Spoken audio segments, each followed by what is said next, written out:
Okay, it looks like we're live. Um, we are live. Okay, so breaking news. Basically, I guess it seems to be the last article was 2 hours ago. So that's the oldest article I can find. So it's very recent. So what happened was in apparently the gist of what we got going on here is I'll switch to an article view. We have a CBC article right here. Multiple dead, two arrested after shooting at Quebec City Mosque. So it looks like politicians are regarding this as categorically barbaric violence. Appears the so Quebec City Police several people are dead after shots were fired inside a Quebec City mosque on Sunday night during evening prayers.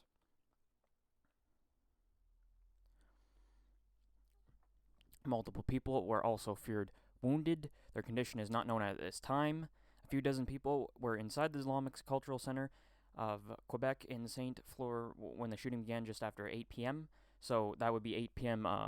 Quebec time or whatever. So that's on the East Coast. It'd be similar to Eastern time. If it's not Eastern time, I'm not entirely sure. So that'd be like New York, Boston, whatever, right?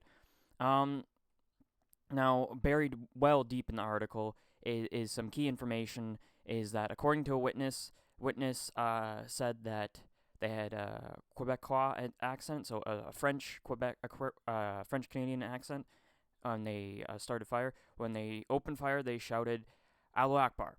So clearly, if you've been paying attention to just a shred of intelligence in the current world, unless you've been locked in ice somehow and have just been revived maybe a week ago or something like that, and been locked in there for 20 years or something like that.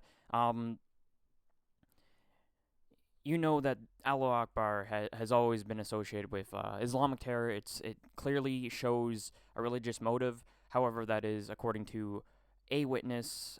We do not know how credible that claim is, but if that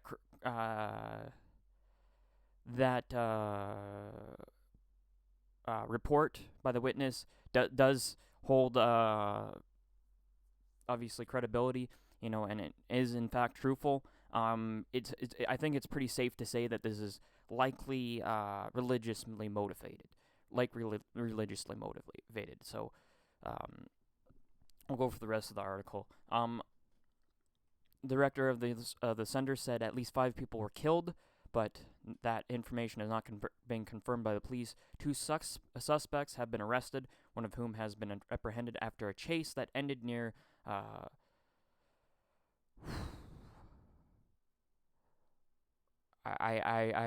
try it, but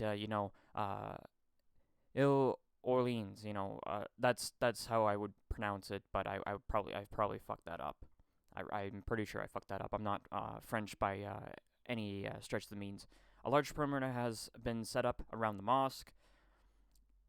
So he said that there were two masked individuals that entered the mosque, and so we are not entirely sure about their identities. The witness said a bullet passed right over his head. People praying were lost their lives because it was during evening prayers. He said there was even kids, 3-year-old who was with his father. So that the Quebec premier or whatever tweets in solidarity with the victims because as we all know, tweeting is so helpful. However, that being said, it's the best way to get a message across very quickly, as we all know with any type of politician. Really, it's an effective, rapid method of communication. So Quebec Premier Philippe Gouard said that in a tweet that the province is mobilizing to assure the safety of Quebec residents. He added that Quebec categorically rejects this barbaric violence and offers solidarity with families and the victims wounded. Last June, during a Muslim holy month Ramadan, a pig's head was left on the doorstep of the mosque. The problem with that, with the pig's head reporting, I'm not. I highly doubt that that's relevant to this attack. That's for sure. Because the problem is they, as we do know, it appears the initial report is Allahu Akbar, right? So if that's yelled, I doubt they will touch pig's head with a 10-foot pole.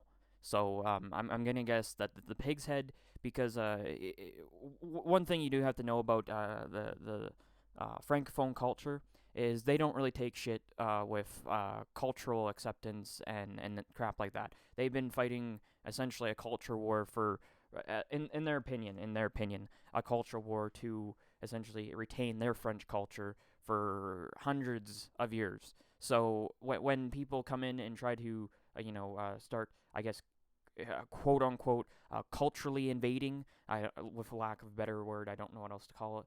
But when people, essentially they come in, they try to do their customs, things like, they have serious issues with things like, for example, simply turbans, any type of religious wear with public service uniforms, having English in Montreal, English signs and English signing in Montreal, they have an issue with that. Just they've always been aggressive when it comes to their culture, and standing up for their culture, so to speak, right?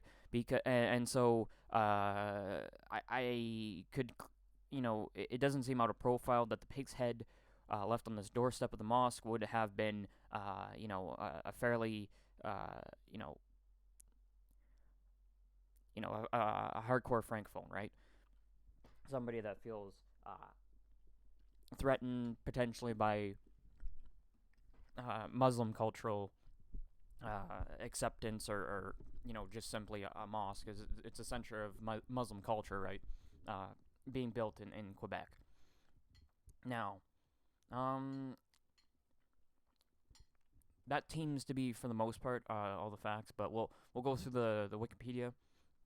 This is apparently, obviously this is a current event, so information may change rapidly as event processes. So don't take this as a regular Wikipedia article where it may not, it may be not reported or correct because of everything just kind of incoming. So about 40 people reported to be present at the time of the shooting. Many people were reported to have been wounded. Two suspects have been arrested. There has been an increase in anti-Muslim incidents in Quebec over the past few years. In June 2017, a pig's head was left outside the mosque. Apparently, I highly, I do not deny that in Quebec, just because of their culture. They frankly do not put up with bullshit, cultural sensitivity and progressivism and diversity is a strength crap.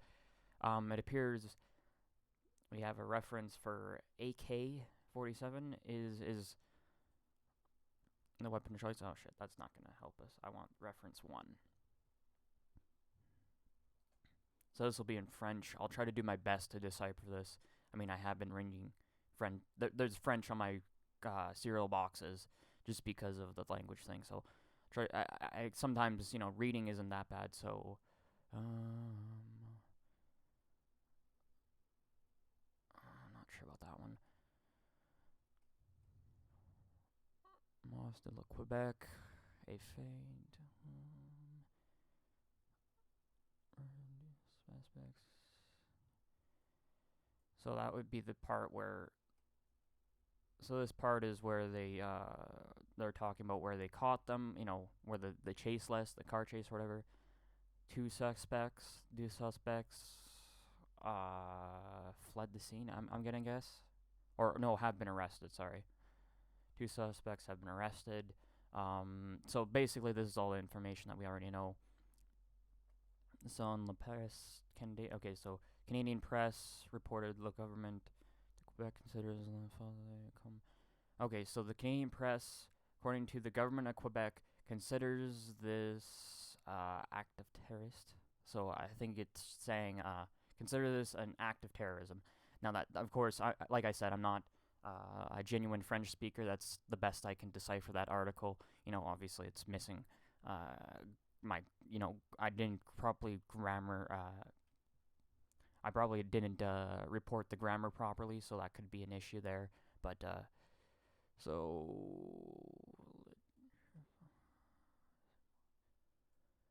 press.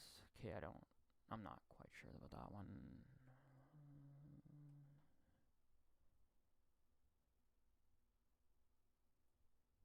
President du Canter Cultural Islamic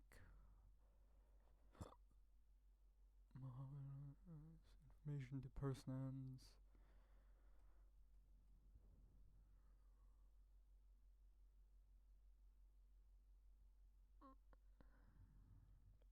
Okay, so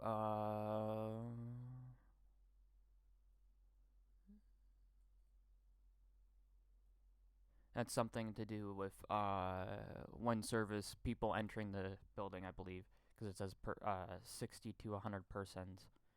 Where I think that was maybe 60 to 100 persons present. I'm not quite sure. I'm not good at French. I should probably use my translator. Don't I have a translate? Should have a translate button, for fuck's sakes.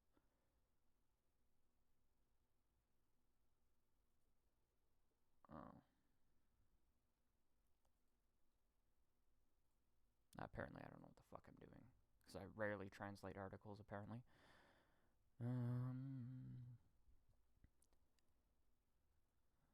Quebec police say have created a perimeter, secure, a large perimeter around the. I'm gonna guess around the premise.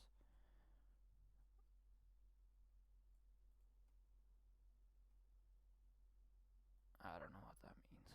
Probably 22 hours or something. Announced that the two individuals were arrested.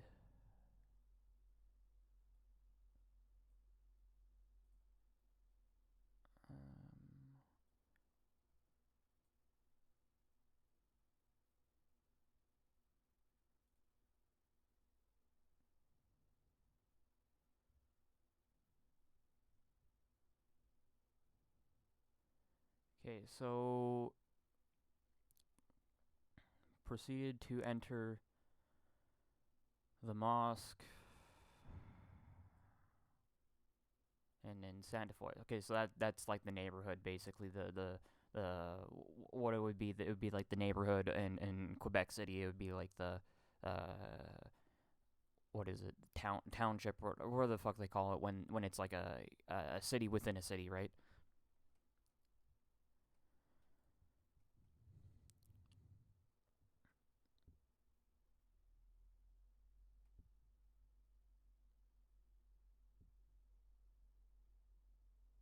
Okay, so Muhammad Yangi. So I'm gonna guess this was with the witness, because he said attempts that a son that was 3 years old was present. I believe that's what that says. A father and son. Yeah, a father and son that was present. That was at least 3 years old. Um. So suspects at. Okay, so that's all the stuff we already know. We're gonna go. We're gonna grab new tab. Okay, we already got this going.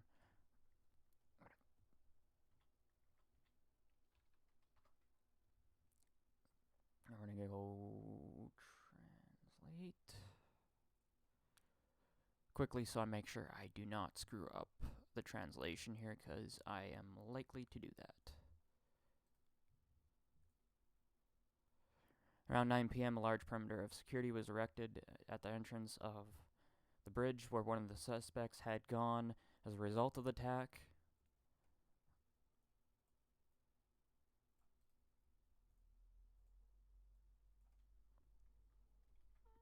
Yeah, much faster.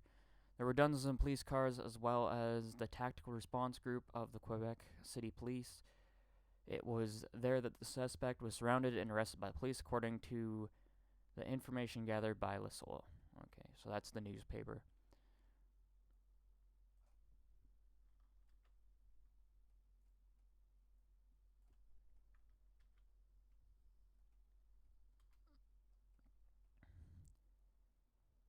The bridge, as well as all the branches of the south side, were closed to traffic during the police operation, which ended around 10 p.m.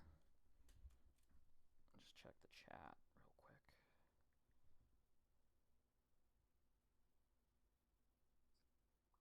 Okay, we're good on Twitter. Let's check the chat real quick. My phone. I'm a one-man show. I got what is it? I got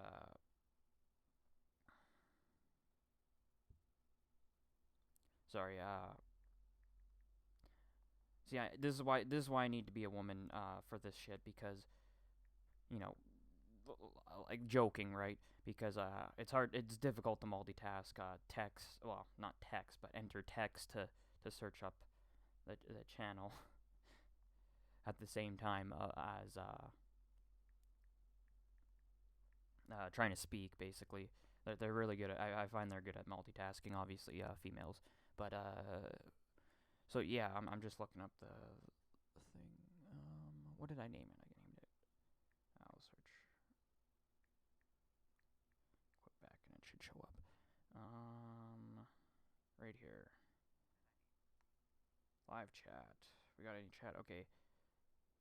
Yeah, Orange, you are correct. Yep. Okay.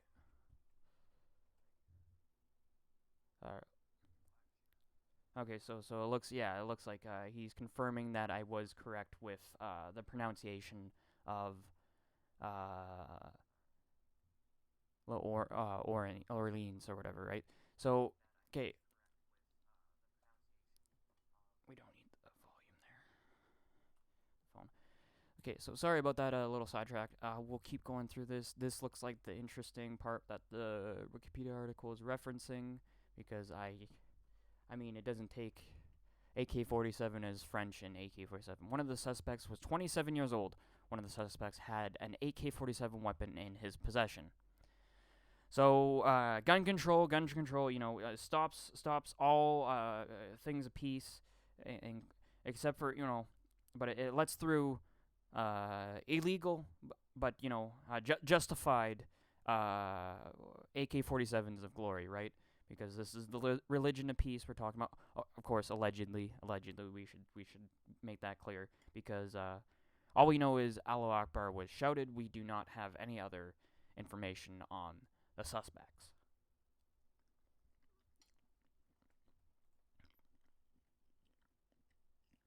I think it's a safe prediction, though, that it would be religiously motivated if that is the thing that has been shouted.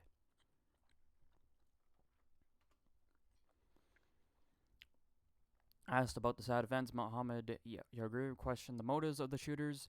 We are told that this is an isolated act, but what is the message you want to pass on to the Muslim community in Quebec and Canada, he told the reporters. So he's quick to say, don't blame Muslims for this, right? I mean, I would assume if the radicals are attacking your mosque is probably fairly moderate, I would assume, right? We were put on a pork head. We were told it was an isolated act, but today we have deaths. That's obviously a terrible translation. Good job, mistranslation, Google. That's not proper. We were put on a pork head. That doesn't sound right. It's minutes and hours of terror and anguish, he said. The president of the Islamic Cultural Center referred to some past hateful acts, but said he had not received any threats recently. So, apparently, like I said, francophones are fairly aggressive. Like, I don't mean to say, like, that's a mean thing, but I'm just saying they're not cucks like the rest of Canada, or like Torontonians. Torontonians would be very progressive, as far as, not hashtag not all, but I'm just saying in terms of culture, there is that sect of francophones that are, very you could say loud and proud about their culture, right? Their francophone identity. Anxiety also on the spot in the surrounding streets, where conscripts of the mosque displayed. Okay, so conscripts, I believe that's a mistranslation as well, were I assume people who subscribe to their mosque, not conscripts. That's not correct English translation, but obviously Google Translate can't determination, right? But dismayed and anxious were driven back by the wider perimeter of the security. And we'll translate the last little bit.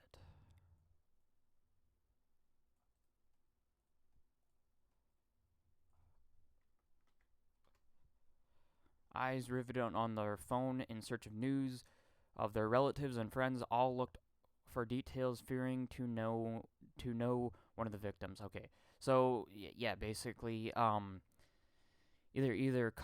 so when it said conscripts of the mosque, I would assume it's meaning well, at least this paragraph is definitely, it seems to be meaning that people wanted to basically get closer to the mosque to see if their loved ones were affected, because they knew that their loved ones were at the mosque, and basically anxiously looking to see if, because they haven't released, it appears at least, they have not released the names of any victims or anything like that, right?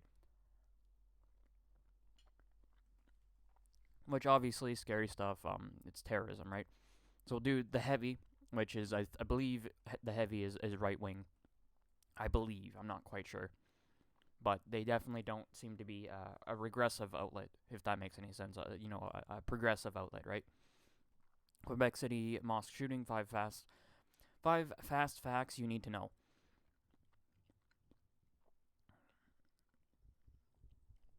Respond to the shooting. The culture center. Yep. At least 5 people were shot dead in the barbaric massacre. Well, quotations, barbaric massacre. Police are calling it a terrorist attack. La Presse reports 2 gunmen were in custody. A third is possibly on the run. Okay, so yeah, we didn't quite we should have been translating earlier, and we would have probably got what they said up here. I'm assuming that's where, because this is the article. Yeah, no, this is La Sol. This is not La Presse. Oops, that's the Guardians. Move on to that one next. A third is possibly on the run, authorities said. It is not known how many others were wounded. The mosque directors told reporters at the scene that 5 people had been killed. Police have not confirmed that number of victims, but did say on Twitter there have been several deaths. So a few details about the Sunday night incident have been released. The shooting occurred about 8 p.m. The Centre Culture Islamique de Quebec in Sainte-Foy. I believe it's Foy. I believe that was how you pronounced that last word. As worshippers gathered for evening prayers, CTV reports. Why is this happening here? This is barbaric. The mosque president, Mohammed Yagoui, Yangai. I don't know. I'm better with French than I am with Islamic. Told reporters he was not at the mosque at the time of the shooting, but rushed the scene after calls from the members of the community. A motive for the shooting has not yet been determined or released. Right, because we do not know, but we do, according to witness reports, apparently it was, Allahu Akbar was shouted, apparently, depending on the credibility of that witness report. Obviously, Trudeau said, mourns the victims of the cowardly attack in the mosque in Quebec. My thoughts and prayers are with the victims and their families. Sounds no different than what any PM would say, right? On Twitter. It's pretty much generic. You hear similar stuff like that from the conservative PM that Trudeau beat. So, similar stuff, right? He also said in French, Quebec categorically rejects barbaric violence or solidarities with victims and their families. That is Philippe Collier, which is the Quebec premier. This is a breaking news story and will be updated as more information. Here's what we know so far. Witnesses said gunmen armed with AK-47 opened fire upon about 40 worshippers while yelling Allahu Akbar. So that does, that's according to a witness. That's, and that would presume that it's probably religiously motivated terrorism, and I would presume Islamically religiously motivated terrorism. Witnesses told Reuters that 2 gunmen, 2 to 3 gunmen opened fire on about 40 worshippers inside the mosque on Sunday. It was told Radio Canada the gunmen wore masks. The CBC reports. It seems to me that they had Quebecois accident. Yes, it wasn't an accident because it happened on purpose, so it's an attack. But accent, they started to fire, and while they shot and yelled Allahu Akbar, bullets hit people that were praying. People were praying, lost their lives. A bullet passed right over my head. So that when this, who asked not to be named, there were even kids. There was even a 3-year-old who was with a father. We've covered that. It's not known how many other people were injured beyond the 5 who were killed. The shooting occurred during evening prayers as dozens gathered at the mosque. One of the shooters at Quebec, AK-47. Authorities say, let's see what this. ادي نتائج ترامب او واحد مخرجين واحد ادي نتائج ترامب. So I think he's calling it a Trump attack. I think he just said that, which makes no sense because the guy yelled Allahu Akbar. But he might not understand the story. You know, there's probably more confusion on the ground as people just have less information and have to basically dig through their smartphones for the information.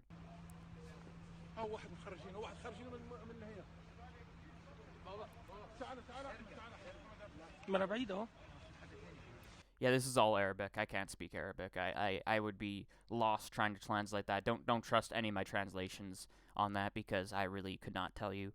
One of the gunmen was armed with an AK-47. That was this article we were just at.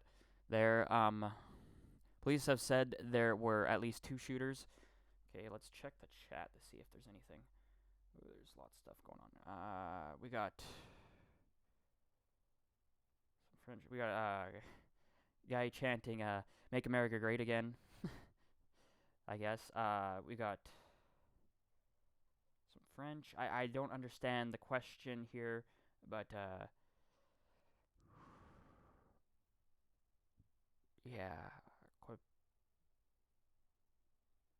yeah, I don't recognize what QQN stands for and ICE would stand for. I mean, then again, I'm not great. Are you Canadian? Yes, I am Canadian, but I'm not French Canadian. That's a big difference. I'm from the West. I'm from the English-speaking parts, very highly English, and also conservative country. So just so we're clear with the biases. You are wrong. I don't think Muslims did it.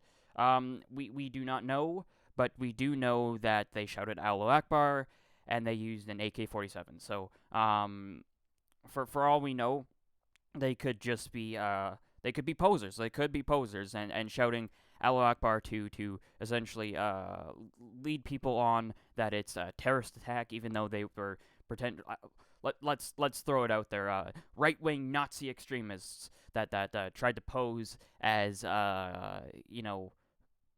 terrorists. The problem is with that is they would have had to get away, and they might explain the reason for the masks. But however, we've seen this with the Charlie Hebdo and all the other attacks like that. They have worn, the terrorists did wear masks and whatnot, and they were of course Islamic. So yeah, we're not fully certain on their identity. I'm going to try and find their identity. Obviously, we're still going through the fast 5 facts. We got another one. False flag. The liberals, retards did it to mess with Trump's new politics. Trudeau paid Gons. Nothing to see here. Go back to work or UFO videos. I'm assuming that's that's the same guy who said I don't think Muslims did it. So I'm not saying I'm not saying obviously that it just because you say Allahu Akbar doesn't necessarily mean for 100% fact that these were Muslims. However, it is obviously a phrase that has been associated with every single terrorist attack or even just military actions. For example, the quote-unquote moderate rebels or whatever rebels, fighting groups, even if they are, with the, for example, official government forces, if they, watch, mortars fall on their enemies, they shout, God is great in Arabic. So it's something that it happens when they believe they are doing uh, the Lord's work, so to speak, right? Or doing something that is great.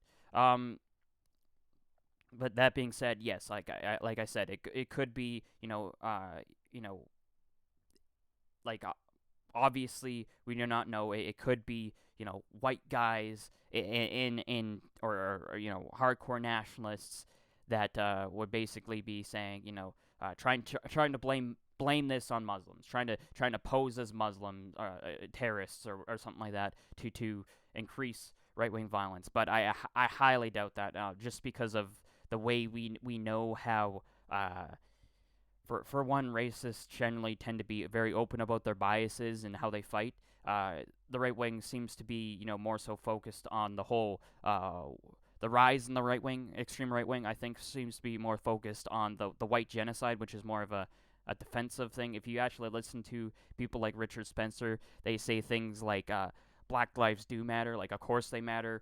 What I want is a white ethno state for myself, and the black people can have their own ethno state, or American can be whatever it wants to be, diverse. But I want my own little land with only white people. It's kind of weird, but it's not necessarily we hate black people, so to speak. We hate other races, right? This is always the same thing it is with Islam. Muslims are notorious for killing other Muslims. Would it be that so shocking? That's exactly what I'm saying. I'm just trying to be, obviously we have no idea, but they shouted Allahu Akbar, and it's an attack on a Muslim mosque. For all we bloody well know, it might not. We don't know, but like I said, Allahu Akbar. It's not exactly something that has been known to be a phrase from the white nationalists. You know what I mean? It's not exactly known to be a phrase from the white nationalists. They could be, for all we know, they could be, because they're not reporting race ethnicity.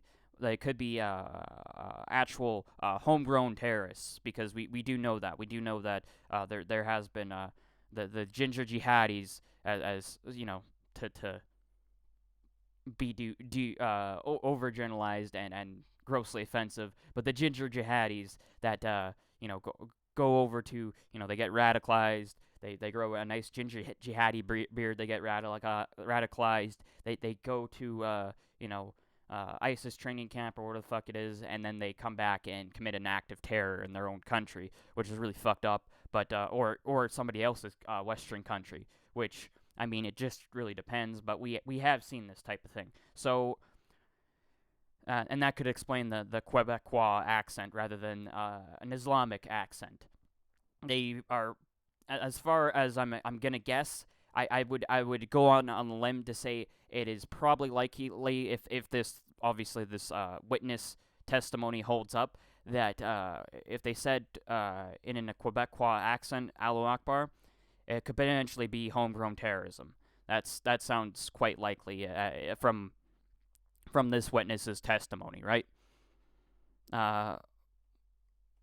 So, a large investigation, of course, is now underway, right? Investigators have not ruled out a third gunman.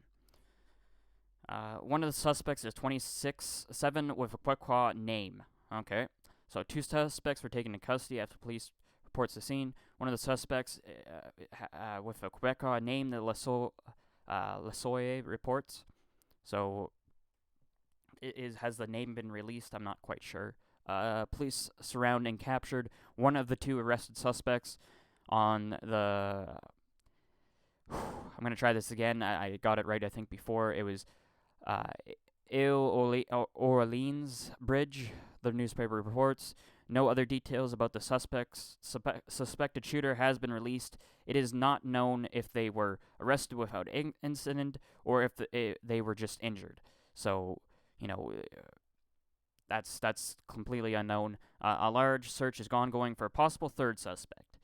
A video posted by the mosque shows a heavy police presence at the scene. So that's probably expected and not quite unreasonable. I think I'm going to skip that just for thing. A pig's head was left outside the mosque in June, and a video of a man threatening to kill Quebec Muslims was posted online in 2015. So it seems that they've had their problems with hardcore Quebecers, right? Hardcore francophones.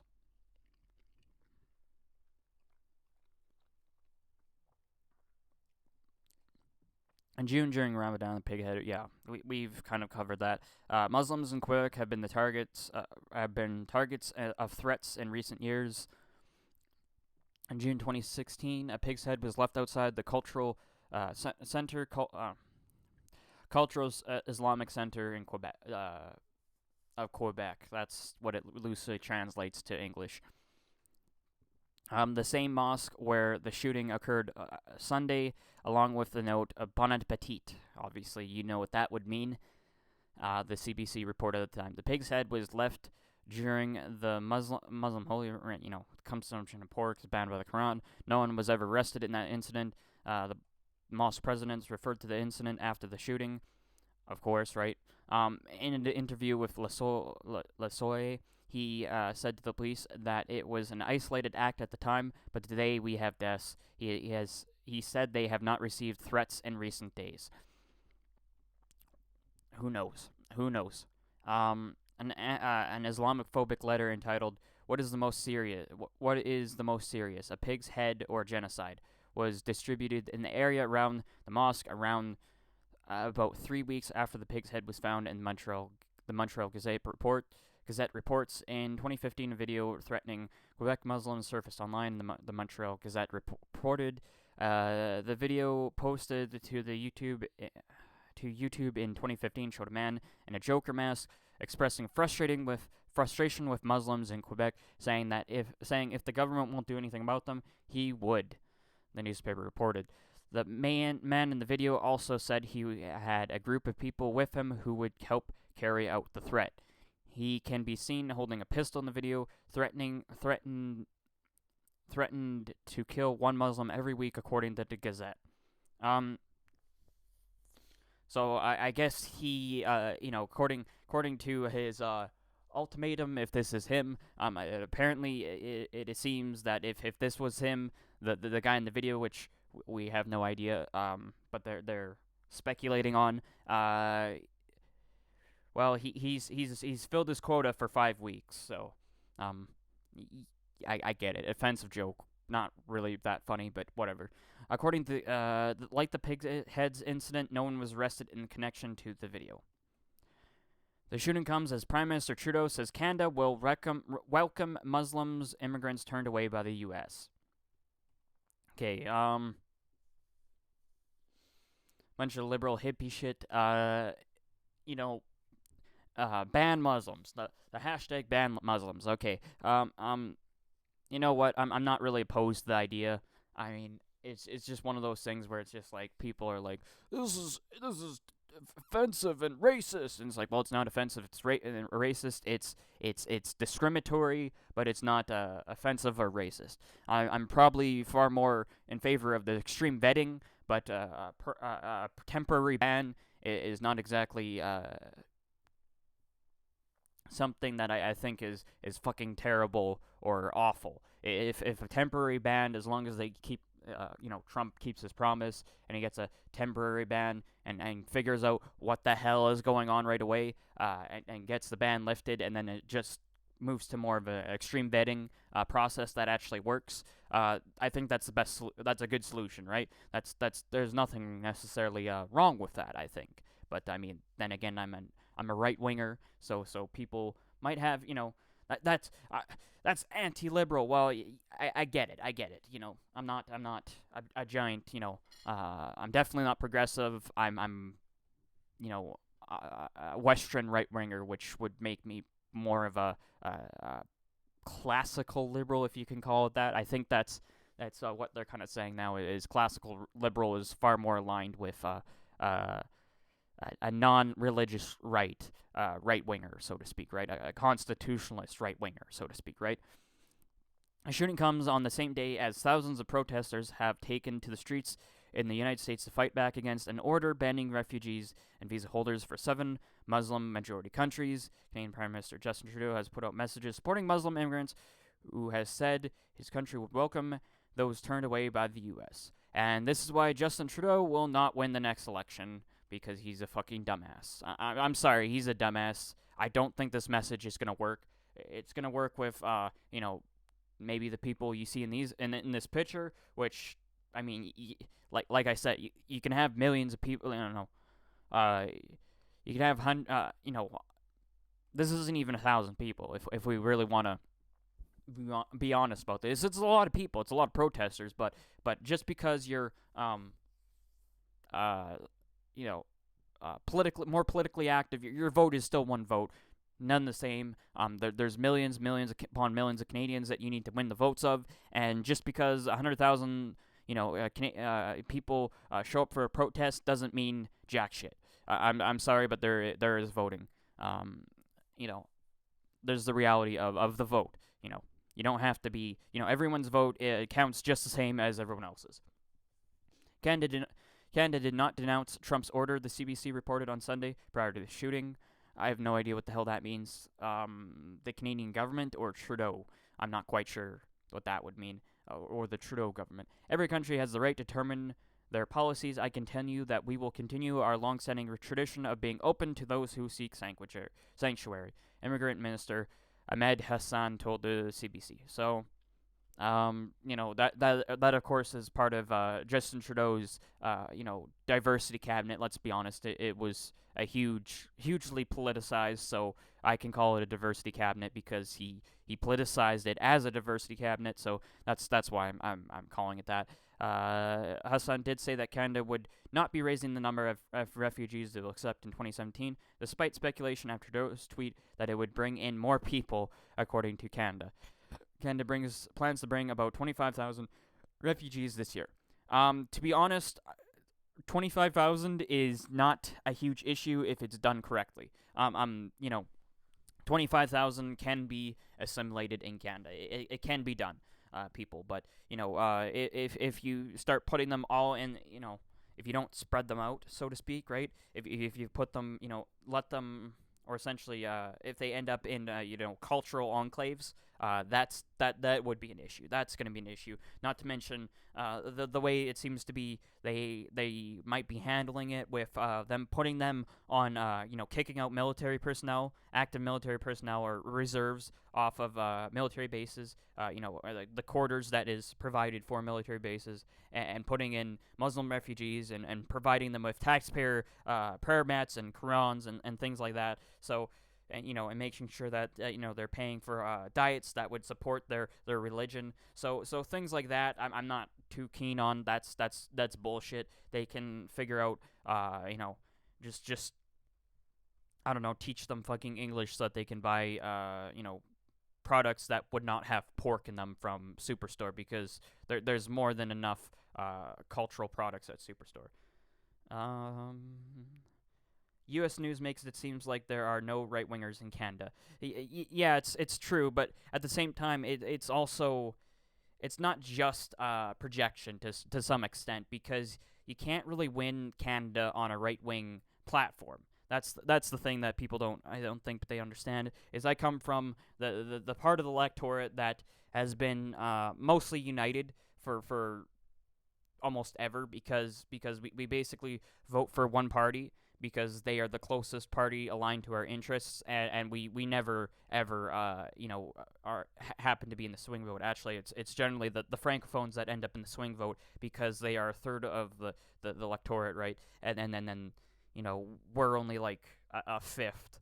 So we can be mostly ignored. It's hard to win an election without the East. It's actually impossible to win an election without the East, and it's hard to win an election without some support in Quebec. You have to have some very strong support in obviously the Greater Toronto area and Vancouver in order to win the electorate, right? And they did that. The Conservatives did that. Not last election, obviously, because Trudeau's in, but they did that the election before, which they what ended up happening was Quebec, because there's three parties, right? There's three main parties, and so Quebec was basically split to the third party. So the Liberals didn't have anywhere, and then the Conservatives basically ran the board, so to speak, with enough gains in Vancouver and Toronto to push them to a majority government, obviously, right? So that's the thing. That's the thing. It's a very weird and finicky situation, so to speak. It's not like the two party system where the battleground states have been Ohio, Wisconsin, and the Rust Belt, right, so to speak, and Florida and things like that, right? It's there's generally speaking, you can basically split up the electorate into thirds. Roughly speaking, you can split it up basically the Canadian West, including Vancouver, um, the Greater Toronto area, and then Quebec. So there's that. There's no evidence to connect the attack in Quebec to the U.S. immigration debate. So we're clearly not sure what the hell is going on here. We're not sure at all. Let's see anything else in the Wikipedia article that I didn't mention. I think the heavy just basically uh, fact bomb us basically. So on the evening of January 27th, three gunmen entered the mosque and opened fire, killing at least 5 people. So obviously there's potentially it says it's referencing 11 plus wounded, and so that could obviously increase the death toll if those wounded. Okay, that's non-fatal injuries apparently. So for all we know, there's potentially fatal injuries or life-threatening injuries, and that could increase the death toll. We have no idea. There were around 40 people worshipping at the time of the shooting. After the attack, a security perimeter was established by the police, and the many injured were transported to different hospitals in Quebec City. The gunmen were reported to used an AK-47, obviously, because that's what was found at the scene, and that's presumably what they used.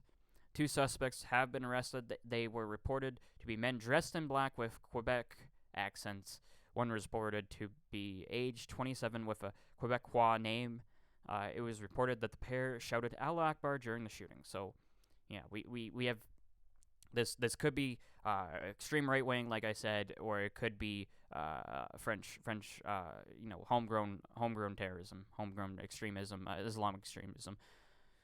Let's go through the Guardian, see if there's anything else. I doubt it.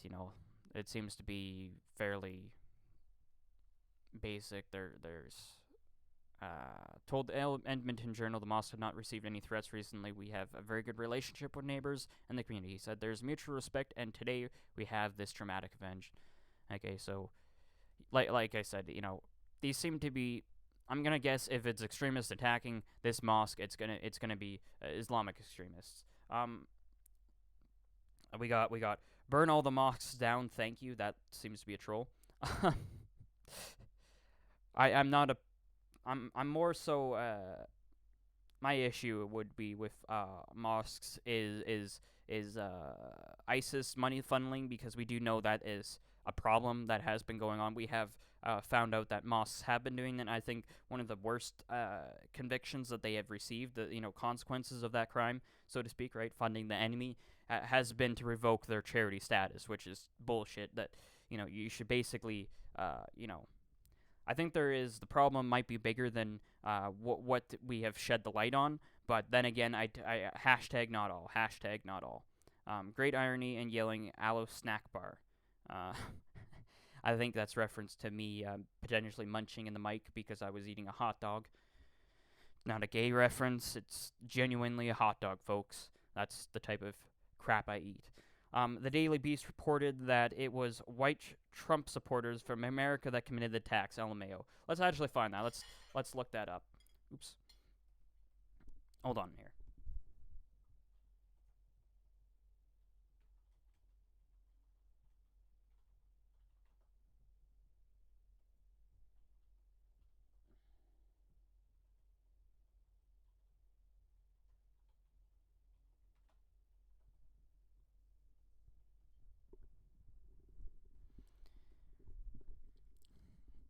5 dead in Quebec shooting. Okay, so Daily Beast, as we know, is I believe run by Chelsea Clinton, or she's on the head of the chairs or something like that.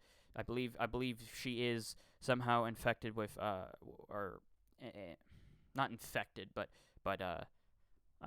intertwined with the Daily Beast somehow with some sort of executive powers, so to speak. Or you know what I mean. Like it's like executive producer basically on a movie. They're not the director, but they have some good influence. At least 5 people were killed Sunday when a gunman opened fire. Blah blah. Quebec City Mosque noting clear how pillars, about 40 people inside. The mosque president said 5 people are killed. What is happening here? This is a barbaric. He was cited as saying by Reddit, there are many victims, there are deaths. A police spokesman told reporters the witnesses said 3 gunmen were involved. Police said 2 suspects were in custody after the attack. Condolences to the victim on Twitter. Authorities in New York increased police patrols on mosques in response to the attack. NYPD is providing additional protection for mosques in the city. That's interesting. That might mean they're linking it to worldwide. Maybe the police know something we don't know, and know that maybe one of the witnesses is talking out of his ass and questioning and saying we're gonna attack New York next and stuff like that. And for all we know, he could be talking smack, but obviously. Sometimes terrorists make good on their threats. Let's be honest. They are terrorists after all. So obviously, increased protection is not a bad idea. All New Yorkers should be vigilant. New York City mayor said on Monday. So I don't believe this is the actual what is it? What do you call it? The article that somebody was saying. Falls for Twitter hoax. Falsely. Okay, so I believe this is the the issue they fucked up. So they must have issued retraction or took it off. The Daily Beast falsely reported Sunday night that a pair of white supremacists have been identified as perpetrators of the mass shooting. Okay, so we'll check that link right now. Oh, is it just linking back to itself? I think so. The rumor was of the white supremacist David M.J. Henry and were identified as the shooters that appeared to be gunned by a hoax by Reuters account. Authorities identified suspects. Yeah, we don't know who the suspects are. Again, that isn't really Reuters, but the tweet racked up. Yeah. See, the Reuters new brack, and it's. The obviously it's not a confirmed or verified account. While many fell for the hoax on social media because they're too stupid to check the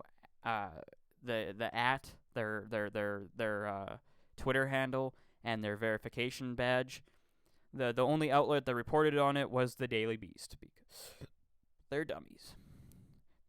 The parody account appeared to acknowledge the Daily Beast story, tweeting 2 hours later, "It's not my fault modern journalists are all gullible morons." Sounds about right. So, what should we move on to? We'll move on to the Telegraph, I guess. Several people confirmed dead after gunmen opened fire in Quebec City Mosque. Police in Quebec confirmed several deaths, no details beyond that. 2 suspects arrested, mosque shooting. Yeah. Yeah, that's boring. Said 2 suspects were arrested and the scene was declared secure. Yeah, just reciting mostly all we've seen. Or all we've read so far. I've just spoke with Premier Oh, shit. Well, now we're going to Twitter. And I am being briefed on our officials. We have offered any assistance needed. Right. I thought for a second I was going to be blocked because it seemed to have a bit of a jitter. I'm like, where's his tweets? Am I blocked? Let's go back. Oh, can't go back because it just opened a new window. Apparently I'm technically technology disabled. Yeah. Not much going on here, so let's check out some some of the Twitter. So Stephen D'Souza, New York correspondent for CBC News. This is what he is tweeting: is as a result of Quebec mosque shooting, NYDP has directed special attention to all mosques of house of worship cities location worldwide. So apparently they're concerned about that.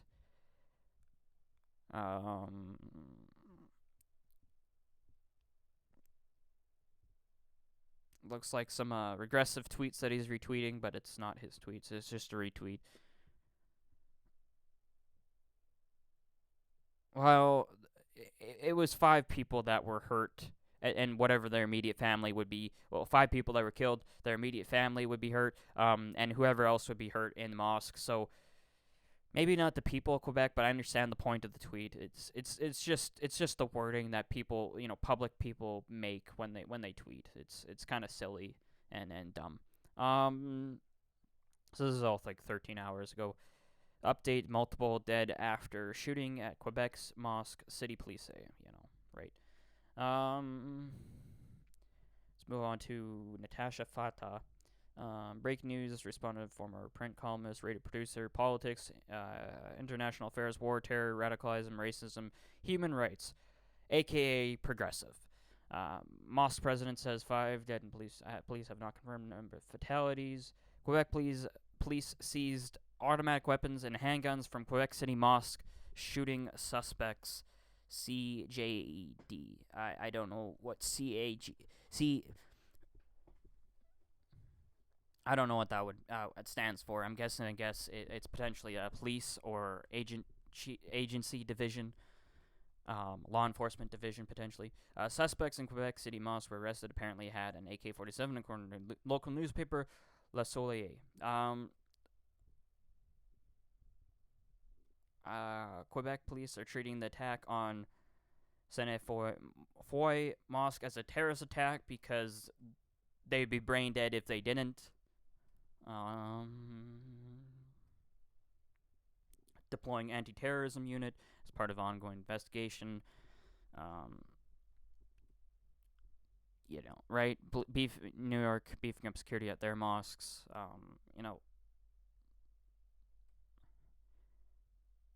Yeah. There's not really anything new over here because these are now 3 hours old. Let's look up this now. PM Trudeau in a statement: we condemn this attack on Muslims in the center of worship and refuge. Yep. Pretty basic Trudeau statement, right? Like I'm not saying that's just a basic politician statement. There's nothing necessarily worth a gripe over there in that statement. Quebec Premier Philippe was calling tonight's shooting at Quebec City Mosque a terrorist attack. Act terroristi. Yeah, that's definitely correct.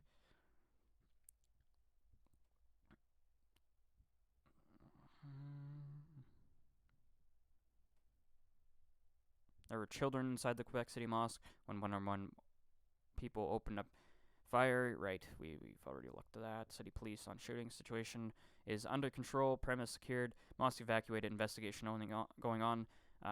Canadians grieve for those killed in cowardly attack on mosque in Quebec City. My thoughts and victims are with them. That's okay. That was the PM saying. I totally missed that. Police not ruling out the possibility of a third suspect again, calling it barbaric violence. So I think we're caught up now. There's not really much going on. Might as well look to the chat and see what's going on and see if there's anything else interesting about this. Where are we at? We're at the 57-minute mark. I'll leave the line open for a little bit, see if anyone wants to, put any more chat, see if anything else shows up on Twitter, basically, because there's not really much else to go off of at this point. There'll probably be more in the morning, police statements, stuff like that. But for the purpose of this live stream, there's just nothing left really to talk about, I presume. So, we got not really much else to talk about. I'll switch to the other scene. So, yeah, we really don't have much to talk about. I'll see if I can find anything else in the time being. But yeah, let me know if you have anything else you kind of want to say or check out or what have you. Um, I'll leave the line open for a little bit just to see if anyone wants to, I don't know, ask questions or you know, Q&A section, I guess, because we've kind of gone through all the facts right now.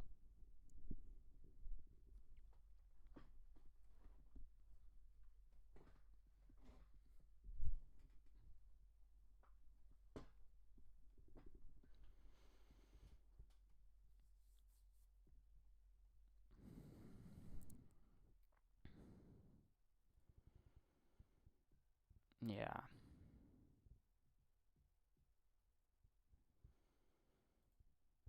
Yeah, there's just like I said, there's just nothing really, probably find out more going through the night. I'll probably keep just, I'll probably stay on the Twitter maybe a little bit or go to sleep. I don't fucking know. It's kind of getting late. It's Monday tomorrow, I got a day. Obviously, everyone's got a day ahead of them, right? So there's really not much unless anyone has anything else interesting. I'll Google one last time to see if there's anything else interesting that shows up. I'll look for the by search queue for the most recent news, obviously, right?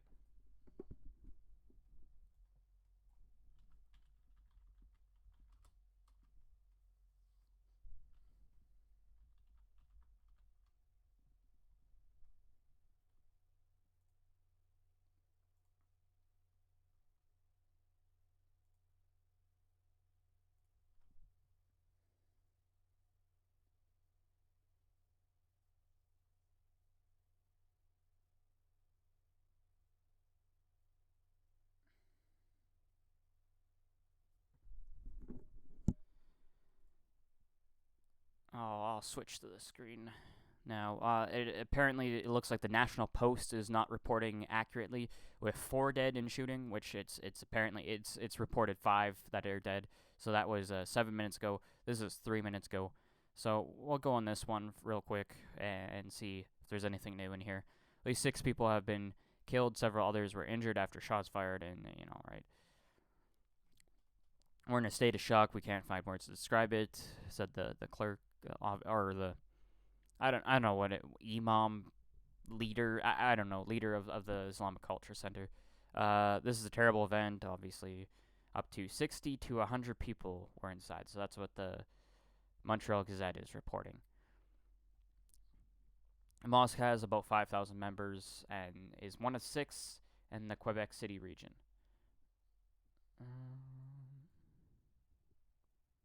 Yeah, there was the pig head thing.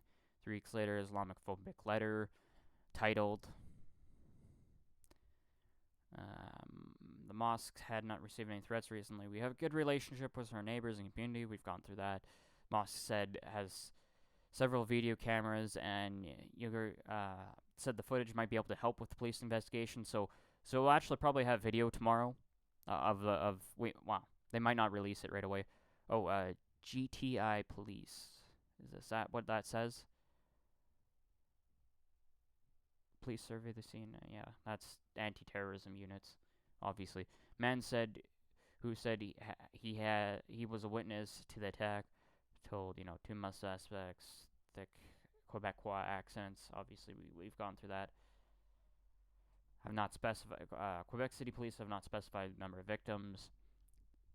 Police spokesman told a press briefing police received the first call around 7:55 p.m. So that was when the first call was received, 7:55, saying shots had been heard at the mosque. He said 2 suspects have been arrested. No further details. Police confirmed deaths and injuries.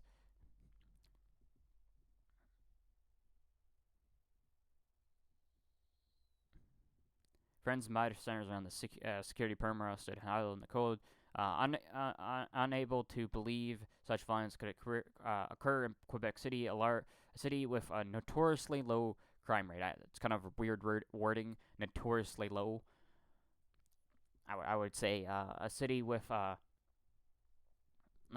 you know, amazingly low crime rate or something like that, because that low crime rates are good, not notorious. There's not much notoriety there. Um,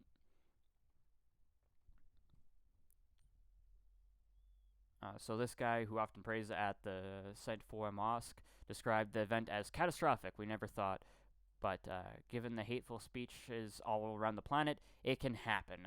Fuck. Now, to be fair, he's not labeling this as right-wing hate speech or Muslim hate speech. He's not specific there, so frankly, I don't know what he could be talking about. He could be talking about anything. Imad Jadi had friends who were inside the mosque at the time of the shooting. He spoke to them afterward and described the scene as a carnage. Well, it's a shooting, right?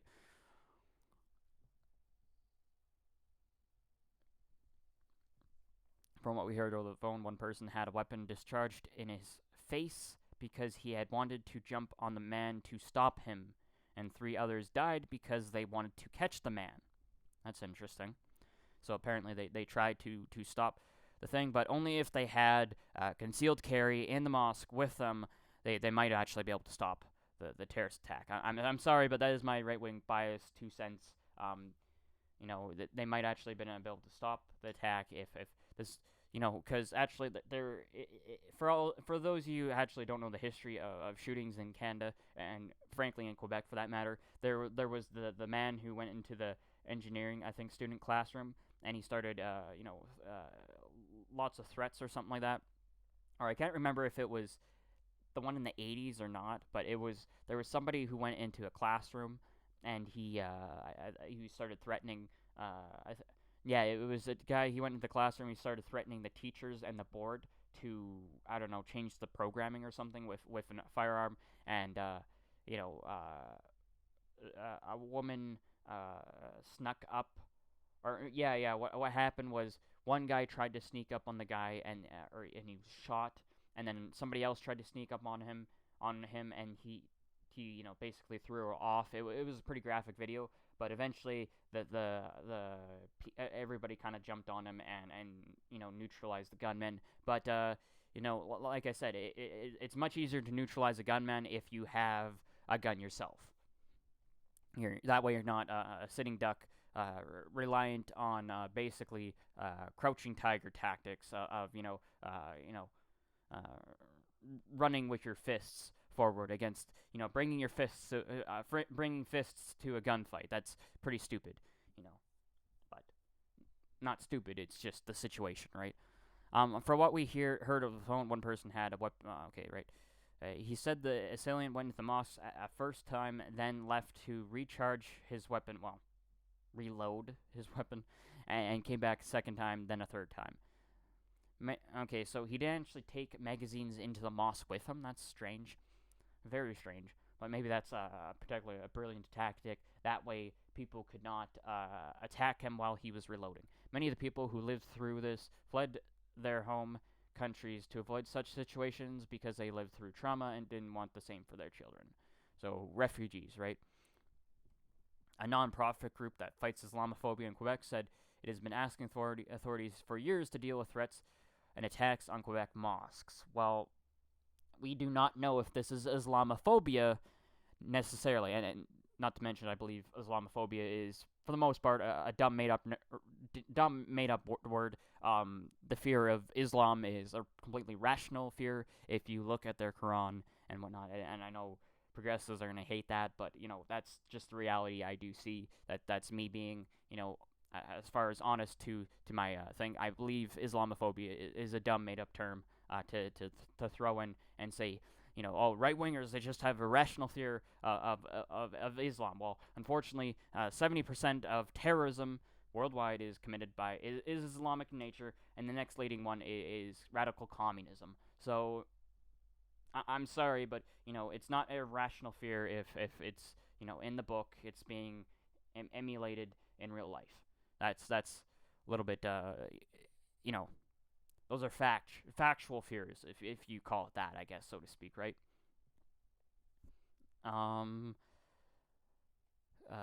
Collective Canadian Anti-Islamophobia said on Twitter Sunday night that the Quebec city attack was preventable, but nothing was done. Yes, it was preventable. If they were carrying concealed carry weapons, it was preventable, I presume.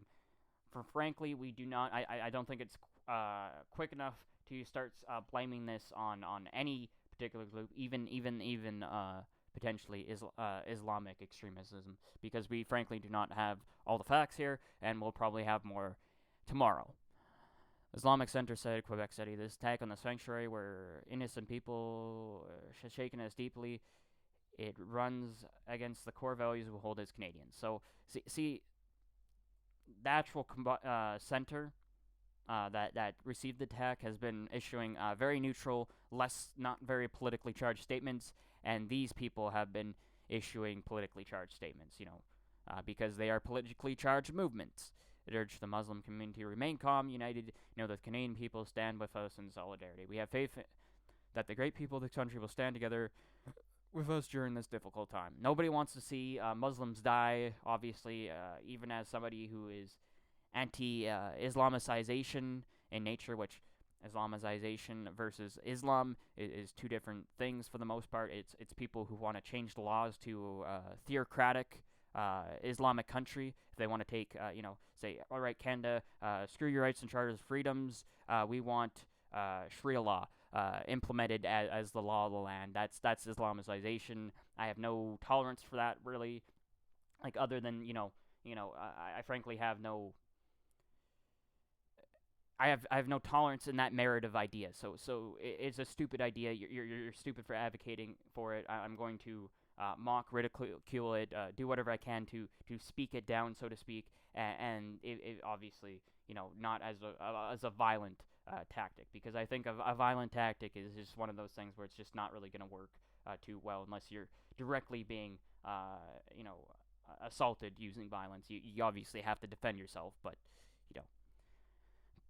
that's the thing, right? The shooting came 2 days after. Obviously it's linked to Trump. It's linked to Trump. For all we know, we have no idea. But obviously that's just stating a fact. It could be a factor. We don't know. Way too early to tell. Montreal Police Chief Philip Pancha said the department will be more visible at certain locations, is in contact with the Muslim community, and will meet with community leaders Monday morning. Vigil has already been planned on Monday morning in Montreal on Monday. Several hashtags including Je suis Quebec, I am Quebec, pray for Quebec. Pretty normal stuff. Witnesses say about a dozen people were wounded, with some reports state that 2 or 3 suspects, A live video feed of the mosque shows images of multiple police vehicles and police red tape. Political leaders condemned the shooting. Barbaric violence. Cowardly attack. We've gone through all that stuff. So we got some new tweeting. Breaking Le Devoirier reporting 6 people are dead, 8 injured by the terrorist attack. The Quebec City Mosque. So that's another French independent paper, it looks like. So that's what they're reporting. They're reporting now 6 dead. That's what that paper is reporting. Quebec provincial police confirm that 6 are dead and 8 are wounded. Again. That's not even so that's not just, apparently, according to Catalina Ambrose or Laframboise. Police earlier said they weren't ruling out the possibility of the third shooting suspect. They now say nothing to suggest other suspects. 6 dead in Mosque's attack ranged in ages between 35 to 70 years old. 39 people evacuated from the mosque unharmed. No word on the condition of the 8 hurt. So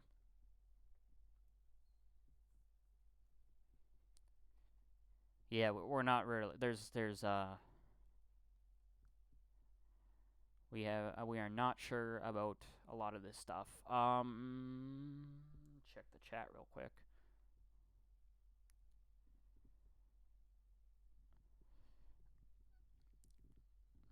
hell you say? Law-abiding citizens should be able to protect themselves? Yeah, exactly. Um, pretty much. I thought gun laws are supposed to keep guns out of the hands of people who break the laws. What happened? Prohibition doesn't work. That's what happened. 6 dead. Yeah. It appears this might be, this report, of... Oh, I read this wrong, yeah. Reporting 6 people are dead, 8 people injured. Okay, sorry. I totally read that wrong, I think. I think I might have, read, 8 dead or something like that. But anyways, it seems that the death toll has increased from 5 to 6, and 8 are reportedly injured, so... Unless there's anything else, in the chat that suggests that there's, any type of, other, comments, questions, concerns, anything of that matter that, somebody would like to discuss.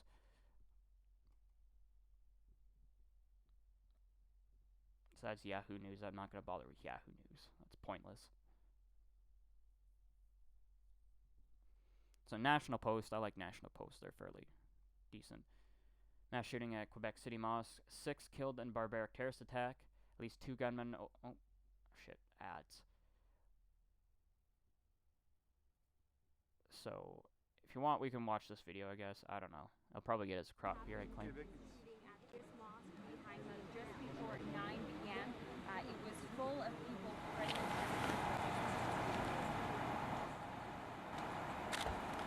Yeah, that's a terrible video. It's just a video. There's nothing really in there. At least 2 gunmen opened fire in a Quebec City mosque during the evening prayers, killing 6 people. Yeah, blah blah. Received the call around 8 p.m. We covered that it was 7. I think it was 7:55 exactly. So or more exact, I guess. Maybe not exactly. This is a terrible event. We're in a state of shock. I can't find words to describe it. That was the leader. Again. 5 people were killed and many others injured. Where's the 6 people come from then? Let's see where the 6 people come from. Of course, we got that, the pig head thing. Also, what I don't understand is how...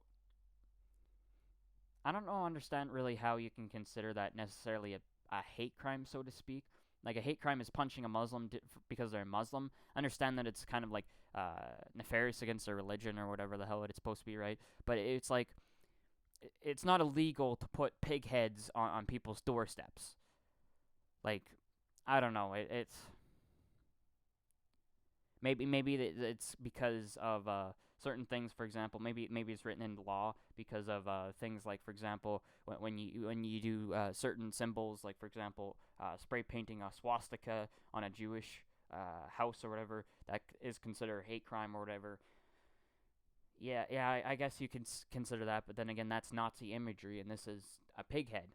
You know what I mean? Like, pig heads are not illegal necessarily. I guess maybe they consider it because of the way it's done.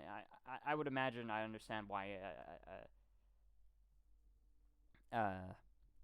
what is it? A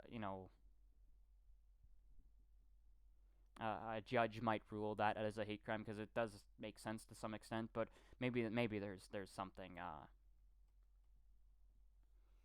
maybe it may I'm not quite sure. I'd have to be a lawyer and an expert on law. Obviously, we've kind of gone through that. We have a very good relationship with our neighbors. We've gone through that. Video cameras, not specified number of victims. We've gone through that. Call around. I said 2 suspects, but for other details. Yeah, this is just a related article. It looks like. Confirm the deaths and injuries. A live video feed on the mosque's Facebook feed. Showed images of multiple police vehicles. Yeah, there's not really much left coming out of here. It's getting to be why like I said, we're mostly caught up, and whatever comes up now is just brand new. So let's check the chat again. Gun prohibition doesn't work because someone used a gun. look at the disparity between the U.S. and Canadian homicide and gun homicide rates. I'm not sure if you're Canadian. Matt Distrauchers. That's, for all I know, that could be French. I'm not sure. Last year, 50 people died in car crashes while wearing their seatbelts. There it is. Seatbelts don't work. Okay. The thing is the gun debate is not is cannot be relatable to accidents, because for one, we can completely rule out car crashes, because what are we gonna say? Okay, so heart attack, you want to throw in smoking in there, heart attacks and stuff like that. They're the most deadliest thing on earth. We need to get serious. We need to have a war on heart attacks or something like that. Like, come on. The thing about car crashes versus gun violence is car crashes are accidents. Crashes are in fact accidents. People do not intend to do car crashes on purpose, unless they were in fact things like, for example, the Berlin truck market, quote unquote truck of peace. I know, grossly offensive. You might hate it, but whatever. So that is one of those things where it's just like it's an accident. You can't relate accidents to on purpose events. When people are using guns, they're using it on purpose. They're using it to shoot people on purpose. So clearly their motive is far more important than the fact that they actually used a gun. The thing is now we're gonna go to the gun. The question of gun prohibition does not work because someone used a gun. Disparity between U.S. and Canada homicide rate and gun homicide rates. Okay, so the problem here is that you cannot compare the U.S. and Canadian populations, because the problem with the U.S. and Canadian populations is we just don't have things like the Chicago ghettos. We have the Winnipeg ghettos, murder capital of Canada for 20 times in a row. Winnipeg has been, we have Aboriginal ghettos because of things like bad home lives for Aboriginal youth. Young angry men growing up, getting involved with gang culture and native syndicate and stuff like that, and going out and doing terrible things, right? See, the problem is we just don't have that problem on the severity level that the United States has, and so that's I think the problem. Can it potentially be easier to get a gun than a violent than a gun in Canada if you're a thug? Potentially, if you're a low-level thug, it can be potentially easier to find a gun, because a firearm, because because of the prohibition, the price of the firearm might be higher than normal, right? However, that being said, there is one issue with that. Is if you start to take into account knife attacks. Knife attacks are far more likely to end up in hospitalizations and things like that, because somebody with a knife, there's this thing about knives. We have them in our kitchens. We don't see, when we see a gun. I'm sorry, but somebody who's never been around guns sees a gun and they're far more scared. And the whole point of a mugging or a stick up is fear and intimidation. Don't move. I'll blow your brains out. Give me your wallet. You know what I mean, right? And so when you're less intimidated by a knife, they're more likely to use the knife, so to speak, right? That's the theory behind that statistic, right? That, or at least the prevailing theory that I've heard, that I think makes sense. That being said, I've seen several things, like knife attacks, people sticking up fucking small town co-ops with knife attacks, and there's a lot of stupid crime out there, and in the Canadian West and the Canadian Western, I guess, Aboriginal ghettos, so to speak. I'm not trying to label, there's plenty of Aboriginal people of Aboriginal descent that I know that are plenty. They're wonderful people. I have them on my Facebook. To say that I'm labeling them all, a bunch of thugs is stupid. I'm not doing that. But what I'm saying is there's definitely a problem with thug culture in Aboriginal communities. Fatherlessness, wedlock, things like that. Just family issues.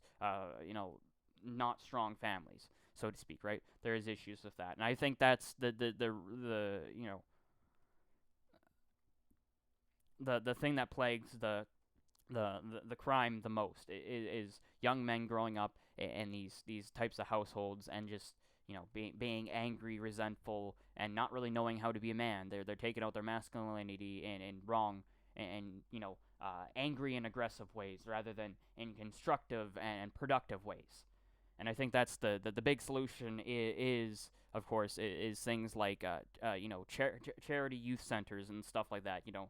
I'm getting them first of all, getting them off the street instead of getting into trouble and shit like that, and just getting them off the street, and even if they're just all they're doing is playing PS2 games and not doing much, at least they're not doing something destructive, right? Second of that is inspiring them to achieve more, inspiring them to do more. Now to say that the that's a bit of off topic. So I think to answer the question, I do not think that the disparity between the Canadian homicide and gun homicide rates, between Canadian and U.S. gun homicide debate rates, are not comparable. Not to mention that as we know,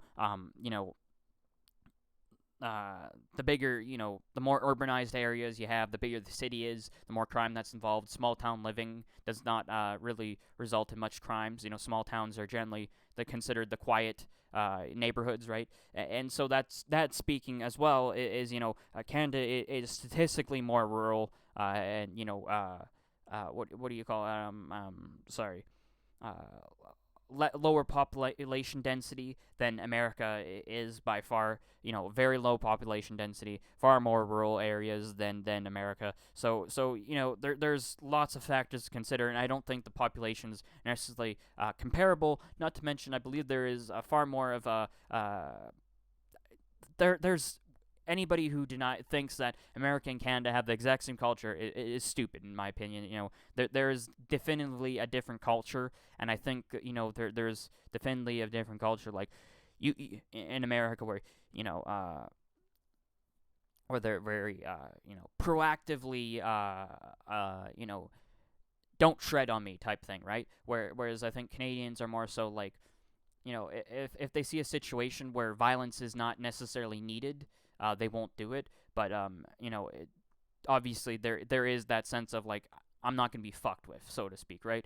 And I'm not sure if that has anything to do with it. Maybe there's more of an understanding barrier or something like that with Canadians when they're dealing with certain situations where it could go dirty, so to speak, where somebody has a concealed carry and they're scared that somebody would be assailant, right? That could basically jump out of the bushes and try to mug them or whatever. I'm not sure. There could be paranoia might have something to do with it, with media paranoia. I'm not entirely sure. There's just so many factors, and I don't think the populations are comparable. I'm sorry, I don't believe it's comparable. So to answer that question.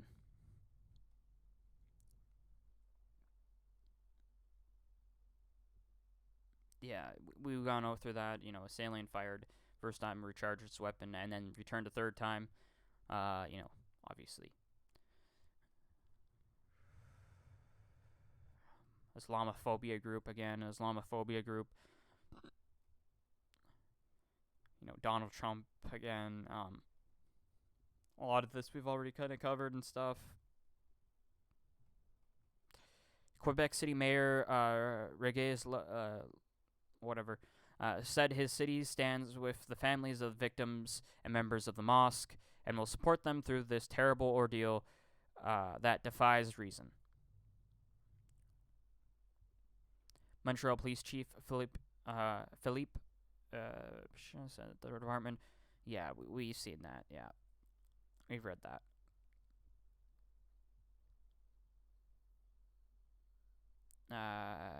Gatineau Mayor Maxime, I'm gonna screw that one up, said police in the city have increased patrols on their mosques in their city. So basically, everyone's like, okay. So Public Safety Minister Ralph Goodell said he is deeply saddened by the loss and of life. His office says no motive has been confirmed. Again, just basic stuff. Rona Amber. Okay, we haven't seen this yet. Okay, so Bill de Blasio. Our prayers are with the people of Quebec City as they deal with the terrible acts. We must stand together. Andrew Cuomo. So that's New York governor. As we learn more, New York stands with shoulder with Islamic culture. Yeah, right. Solidarity. I'm sorry, but it's just it's same stuff. Rona Ambers. Okay, so she is the intern. Oops, whatever the fuck. She is the intern leader of the Conservative Party. You can kind of see that if you can read that.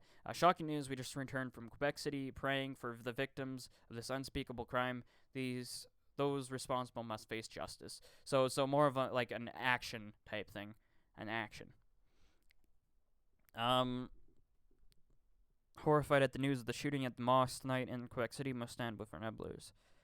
Muslim neighbors against this act of hatred.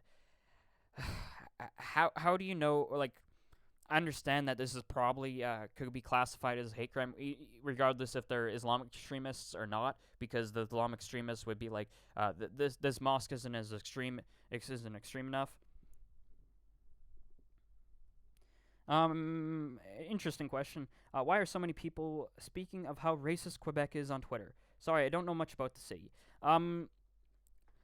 Well, speaking as a guy who hasn't been there myself, for me, I think it's just because, like the French, the Francophone culture, which is Quebec, Quebec City, Montreal, all Quebec. They just have been far more conservative than the progressives. I don't think that they're very much progressives. Like I'll kind of show you what. I'll put up a YouTube video. I think it proves my point a little bit more. I've seen, I've seen them being interviewed by the CBC and how they think about certain things. So I'll try and find something here.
Yeah, this is all lefty search results. This is annoying.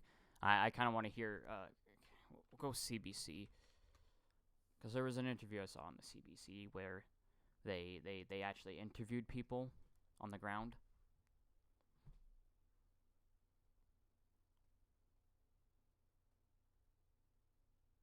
Yeah, this is just them parading fucking Muslim shit all over the place.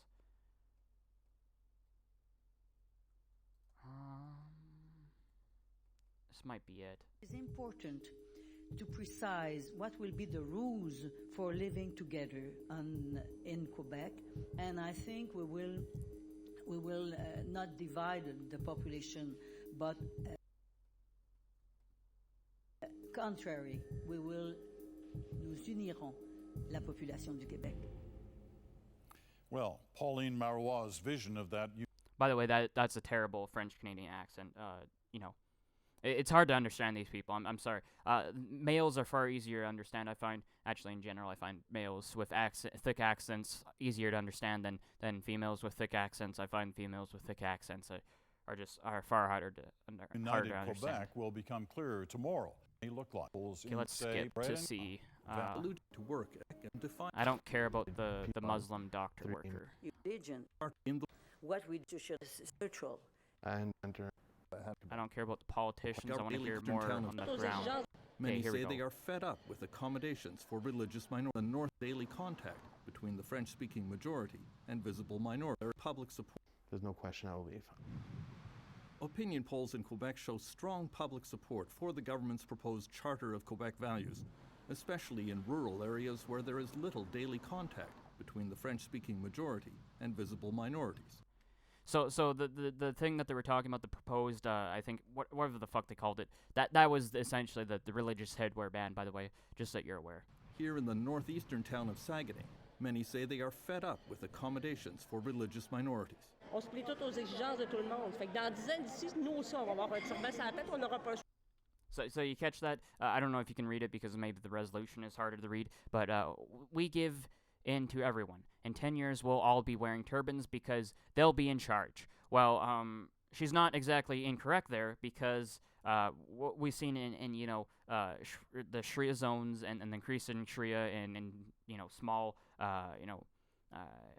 English towns, British towns, and things like Molenbeek, I believe, Swedish towns, Belgium towns, French towns, there's some serious concern with, immigration and cultural enclaves basically pushing what they want seen done. Pas parce que c'est eux autres qui vont venir. No problem. Dr. Singh says he understands that many Quebec francophones worry that they are being engulfed by English and other cultures. They have a fear that the French distinct society is going to be lost. Which is ironic here in this case is that they fought so hard throughout history to maintain their distinct society that they're willing to trample on the right of other individuals to maintain their individuality. That's kind of an idiotic statement because I'm sorry, but it's their culture, it's their established culture. You don't get to go in and start establishing their culture. What their issue is not with minorities, is just a small minority, fringe minority, just dressing the way they want. What their address is the culture changing, the culture shifting. It's not about a minority thing. But I think that answers the question. Hopefully, that's from a natural French Canadian, not from, so to speak. And I think that is emblematic. It is kind of all over the place in French Canada. So I hope that answers your question. There with why are so many speaking how racist Quebec is on Twitter? Because they're simply not progressives and they don't drink this crap Kool-Aid. I think let's call it this way: francophones are not cucks, right?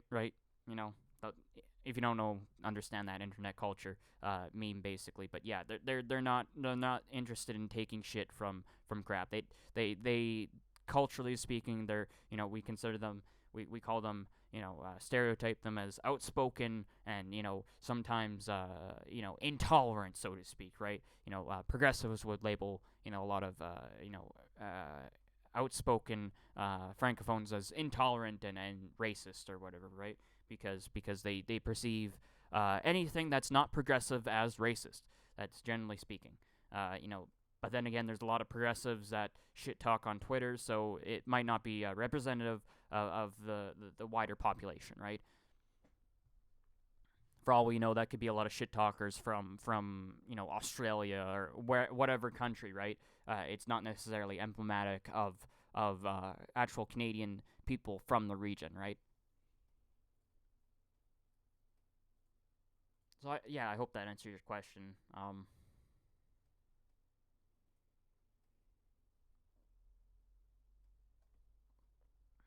So yeah, we've been going for an hour 37.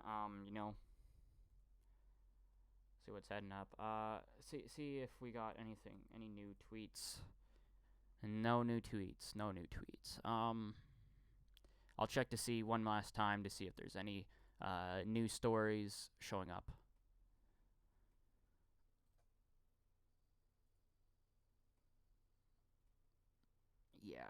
Yeah, okay. Obviously that wasn't 3 minutes ago. We'll reload this. Yeah, okay, so Quebec police are confirming 6 dead and 8 injured. So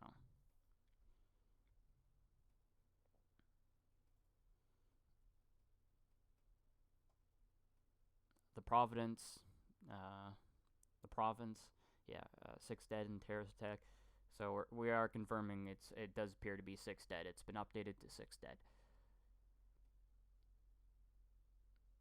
And they are in fact labeling it as a terrorist attack. It's just we're not sure if it's obviously no details have really been released on the identities of the assailants. So we don't know if it's right wing or Islamic terrorism, so to speak. So I'm guessing it's either one of the two.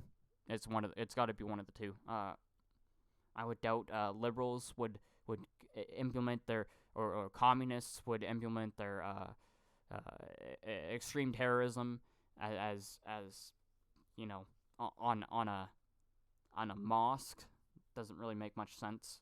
They're for the communist utopia.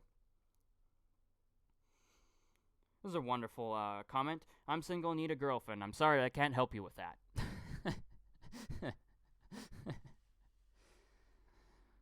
Good luck to you, though. Good luck to you there, bud. Canadian PM says mosque shooting on shooting a terrorist attack on Muslims. So, yeah, you're jumping the gun there, Trudeau. Let's check this one. This is Reuters.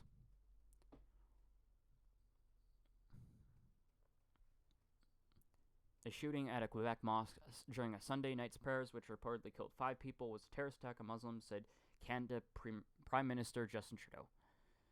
We can have this terrorist attack on Muslims in a center of worship and refuge. He's trying to make this essentially. I understand the wordplay here because he's invoking because the media has already pushed the narrative and he's invoking the Kool-Aid that it's an attack on Muslims. Obviously, it's a terrorist attack on Muslims, but when you say it like that without saying it could be right or right wing or it could be Muslim extremists, the first thing that comes to mind when you say it's a terrorist attack on Muslims is right wing extremism, right?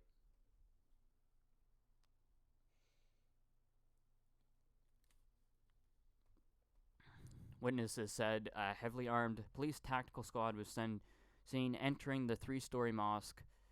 Police declined to say whether there was a gunman inside at the mosque at the time.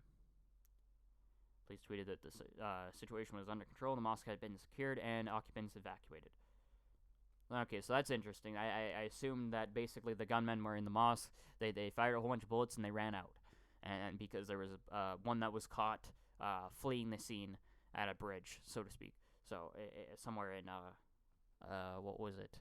I think it was like Les Orleans or something like that. So, yeah. Apparently they must have at least caught one at the mosque. Who knows if they were basically it was the one was able to flee when the police showed up. Yeah, who knows? Yeah, again, cowardly attack. He tweeted earlier in the night. Again, yeah, this is going to be politicized, so we really don't know what the actual political motives of the shooters are yet. Let's stress that. I think I've been stressing that all night.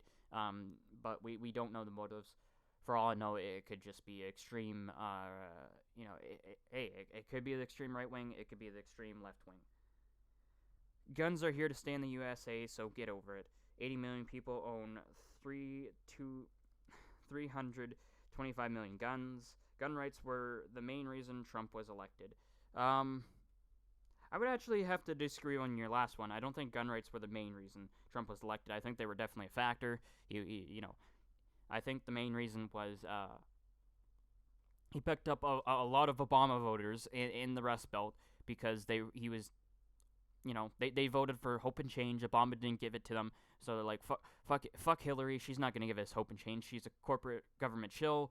We're gonna vote for Trump because he might be more likely to give us hope and change with renegotiating NAFTA. America first, America first.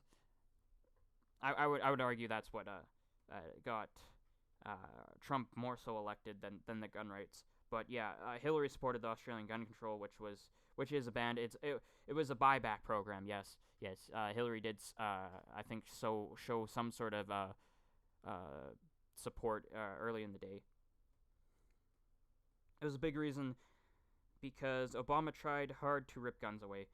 Yeah, yeah. Hmm. Well, then again, I'm not American. I do think it was a factor nonetheless, but I do think, huh, I don't know how because he definitely won moderates. He won, people across the aisle. I know there's obviously gun right advocates across the aisle, so I don't know if he won them. I'm a Trump supporter that was at most rallies. These people which reached out to get his voters 80% right, 80% gun rights oriented. Yeah, yeah, I can see that. Obviously, his base would be gun rights. They would be, his base is Christian right, anti-abortion, different things like that. Things that the right is known for, the conservative right in America is known for. Yeah, I to say what's the top reason that people voted Donald Trump versus Hillary Clinton? What was the top reason that they wanted an outsider? That they didn't want the establishment anymore, that they were sick of bullshit, they wanted to change, gun rights, fears with Hillary, saber rattling, name them all. I think they're all like really relevant reasons, and it's just hard to see. I don't know which one would be top one. If you're saying gun rights, maybe you're right. Maybe you're right. I never saw it that way, but that could be, like a lot of people say, like I've been listening to right wingers from down south, and yeah, they say it's all about the gun rights is a huge issue because of the way that the Constitution is set up, and it's one of the most, it's like second to free speech basically. It's one of those things that it's how you enforce your rights when the republic inevitably or potentially goes tyrannical. Gun rights supporters knew that this election was about the Supreme Court and the control of USA for 30 years. That's true. I don't think it's everything. But I definitely think that the Supreme Court was a big deal. That was a big deal, but it's not everything. I think, right? There's the 4 years, right? There's the executive branch. There's that you're voting for with Donald Trump. This election was about the Supreme Court. I doubt guns was the primary reason, but is the major reason. I think that, yeah, I definitely agree with that. It's definitely a major reason. It can't be overlooked. Obviously, just like renegotiating NAFTA can't be overlooked. But to say, is NAFTA the main primary reason? I don't know. Potentially not. Anyways, I don't know. We'll check the Twitters. Nothing really new coming in. Nothing new coming in.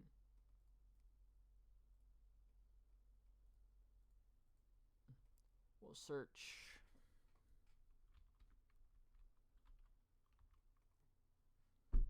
Quebec and Twitter and see latest.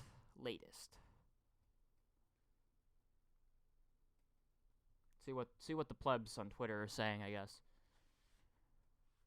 So by your above standards, how many times is it okay to punch a woman in the face? I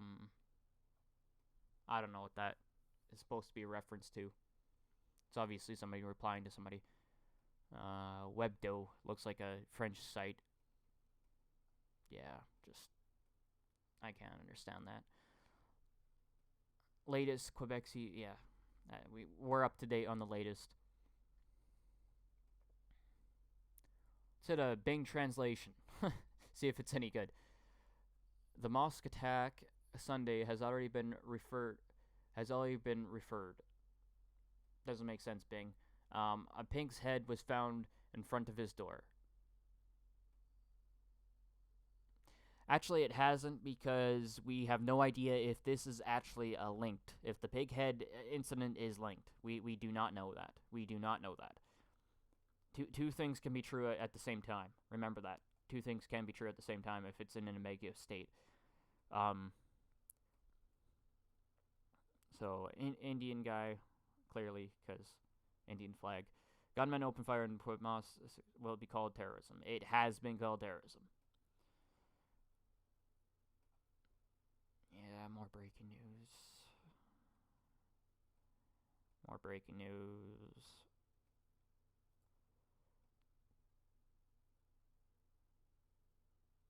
I can't believe that happened in my city, and more I hood. That I trust this part, but this part makes no fucking sense. I was horrified when the honor guard shooting happened. That was eye opening for me, honestly. I was like, you know what, this for me, because I assumed it was like, you know what, terrorism doesn't really happen in my country, because we're Canadians and we're not the Americans, and so all hate is directed towards Americans, and now it's directed towards the West. That's bullshit. They hate us simply because we're the infidel. I mean, speaking on the radical jihadis, speaking on them, obviously. Terrorist acts exposed our flawed nature as humans. A reaction to loss of life is no longer solidarity, it's political narrative. I don't understand what this means.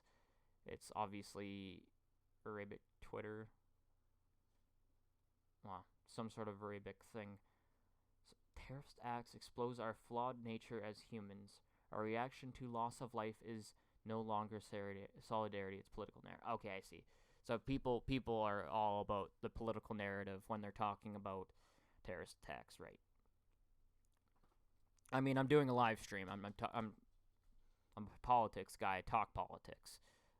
Is it necessarily wrong to do that? No, but false narratives. That's my issue. You know, I don't know. I find like terrorism has just been like I'm a millennial. 9/11 was a thing before I even like really was paying attention to fuck all, right? You know, it's like to me it's like, you know, it's like to my father, the Soviet Union has always existed in his lifetime. It's like 9/11 has always existed in my lifetime, or in my memory, so to speak. And so to me, terrorism is just one of those things that I honestly, it's really disgusting and abhorrent that I feel this way, but it's just one of those things that is like, it's like how Le Pen said it, even though people are really pissed off about his words, but he is true to some extent, where it's just like we've just grown to get used to it. It's just terrorism is just a way of life now. It's like terrorism is just it's just something that happens. It's like you know, fires that happen in buildings. Islamic terrorism is just one of those things that happens, and it's really fucked up, to be honest, to see that our how we feel about it is what we feel.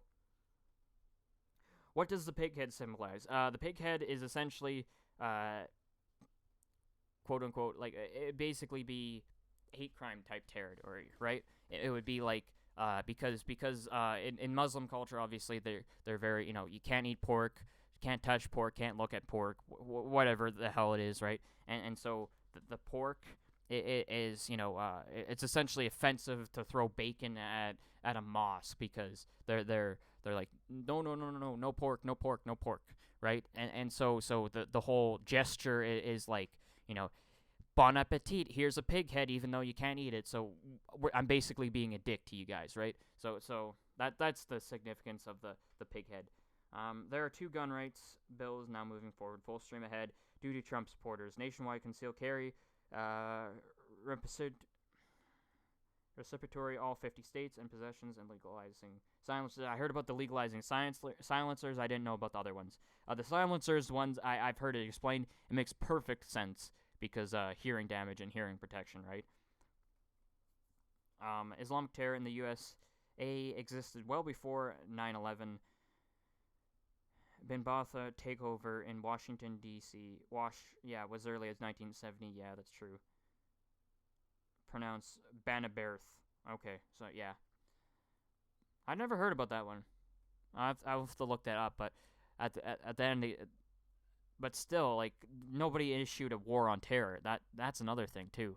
Although terrorism had basically, you know, started essentially, you could say terrorism on all political fronts started primarily after World War II. You know, like into the 60s and stuff like that.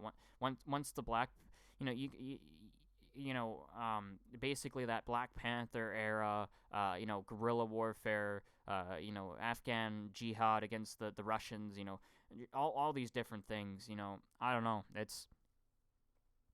terrorism has existed for a very long time, but they've never labeled it as, okay, we're now going to war on terror kind of thing, right? They've always kind of been like, okay, we'll make some SWAT security forces. We're not going to take it much difference. And then all of a sudden 9/11 happened, and everyone's like, okay, going to war on terror.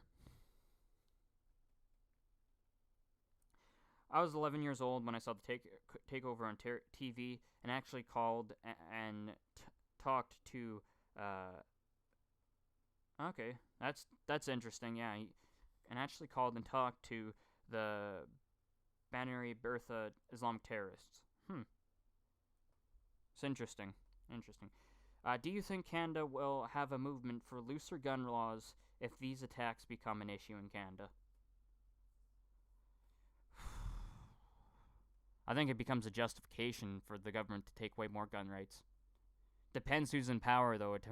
I doubt, Trudeau obviously is anti-gun, because of his party. I don't know if he necessarily totes the whole anti-gun thing. He hasn't really made much statements on gun legislation and gun control, but I think he's just made the usual ranting, stupid plebish comments in speeches where he's just like, "And gun control bad," or "and gun violence bad, gun control good," right? And just, so I don't know. It really is one of those things. I think what will make looser gun laws is people like conservatives getting in power. It'll be people like Kelly Leach. I don't know if I think Kevin O'Leary would not be a gun advocate in that respect. So because he's I don't know. I don't see him as being political on the issue of gun rights. I think Kelly Leach though would be political on the issue of gun rights. Under Stephen Harper, when he was, I think he was a premier for over 11 years in his reign, his reign of Hitler terror. Harper's a dictator. I heard that so many fucking times. It's the stupidest fucking thing ever. He was in power longer than Hitler. Where was his terrifying reign? So this is why when people started calling Trump Hitler, I'm like, I've seen this before. You know what I mean? I've seen this before. This is bullshit. Because I've seen it before. But yeah, our election was I think a year or so.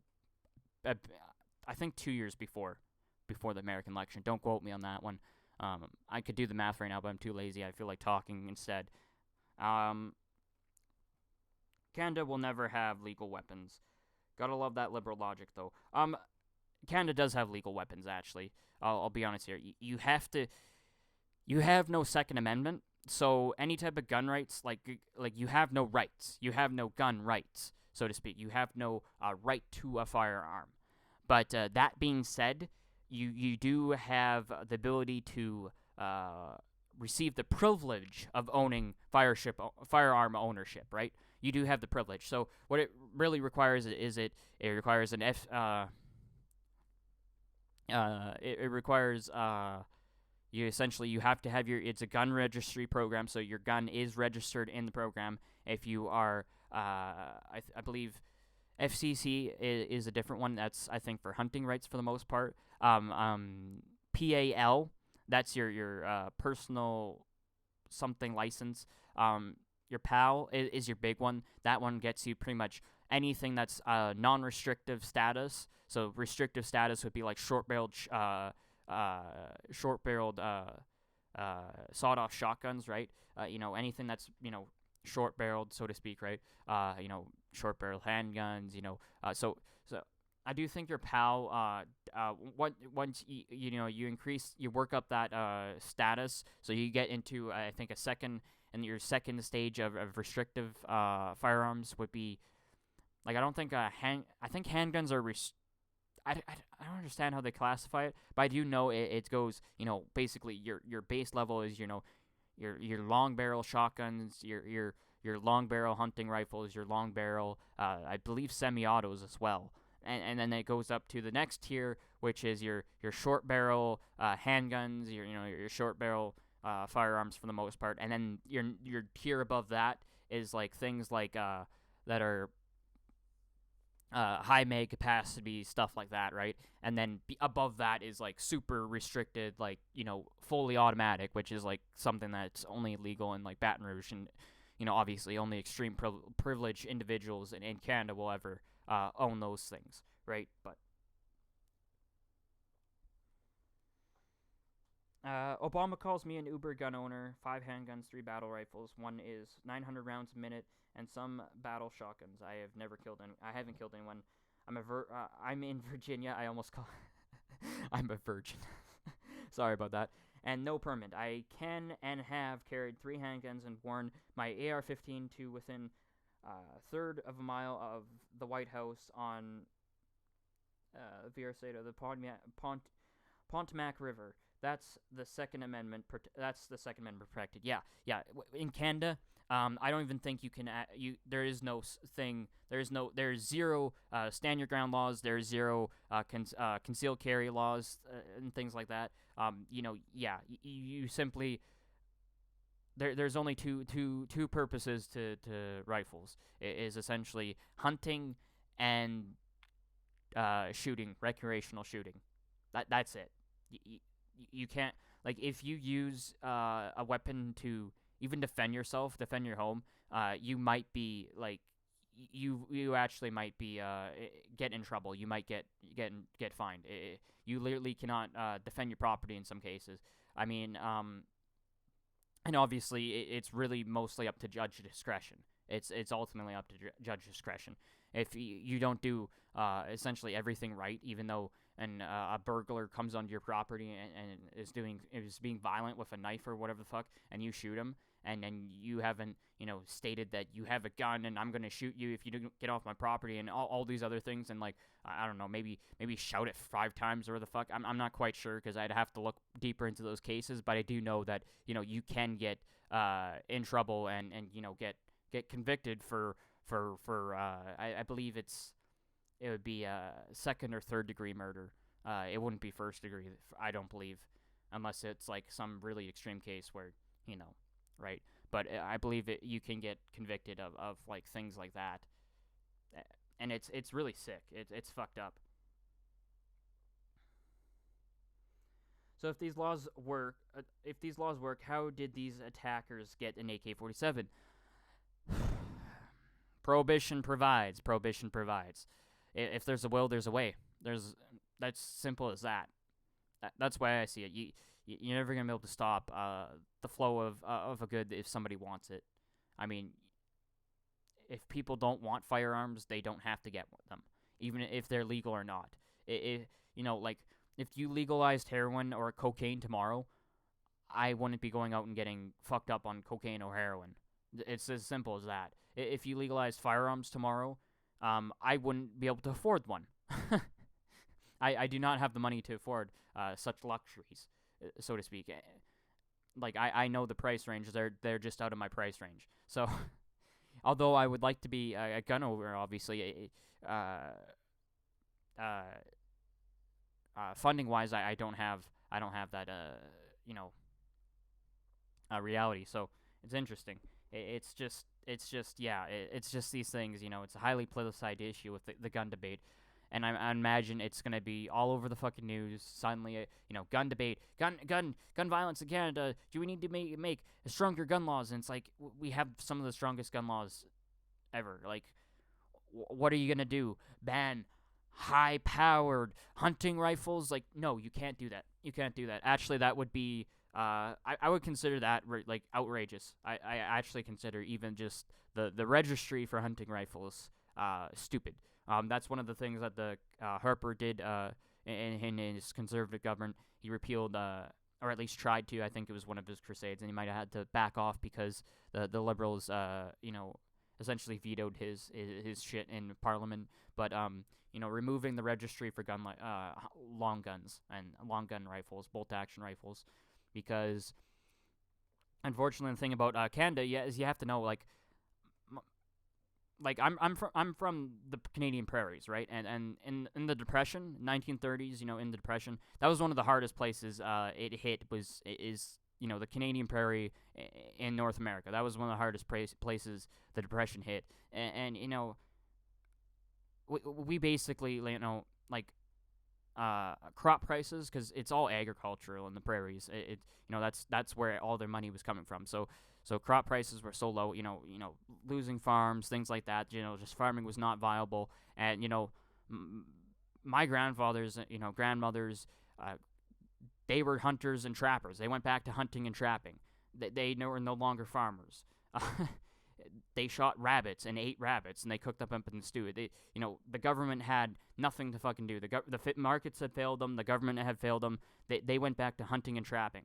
And you know, there's a reason why my, you know, great grandmothers, they know how to you know, how to skin rabbits and cook them up, is because that's what they did to survive. You know, that the boys went out and hunt and trapped, and the girls would you know, basically be cookers and cleaners, and that's how they lived. I mean, you know, so to take away our gun rights in that respect is you know, if we ever had type of economic disaster like we had in the 30s, we'd probably die.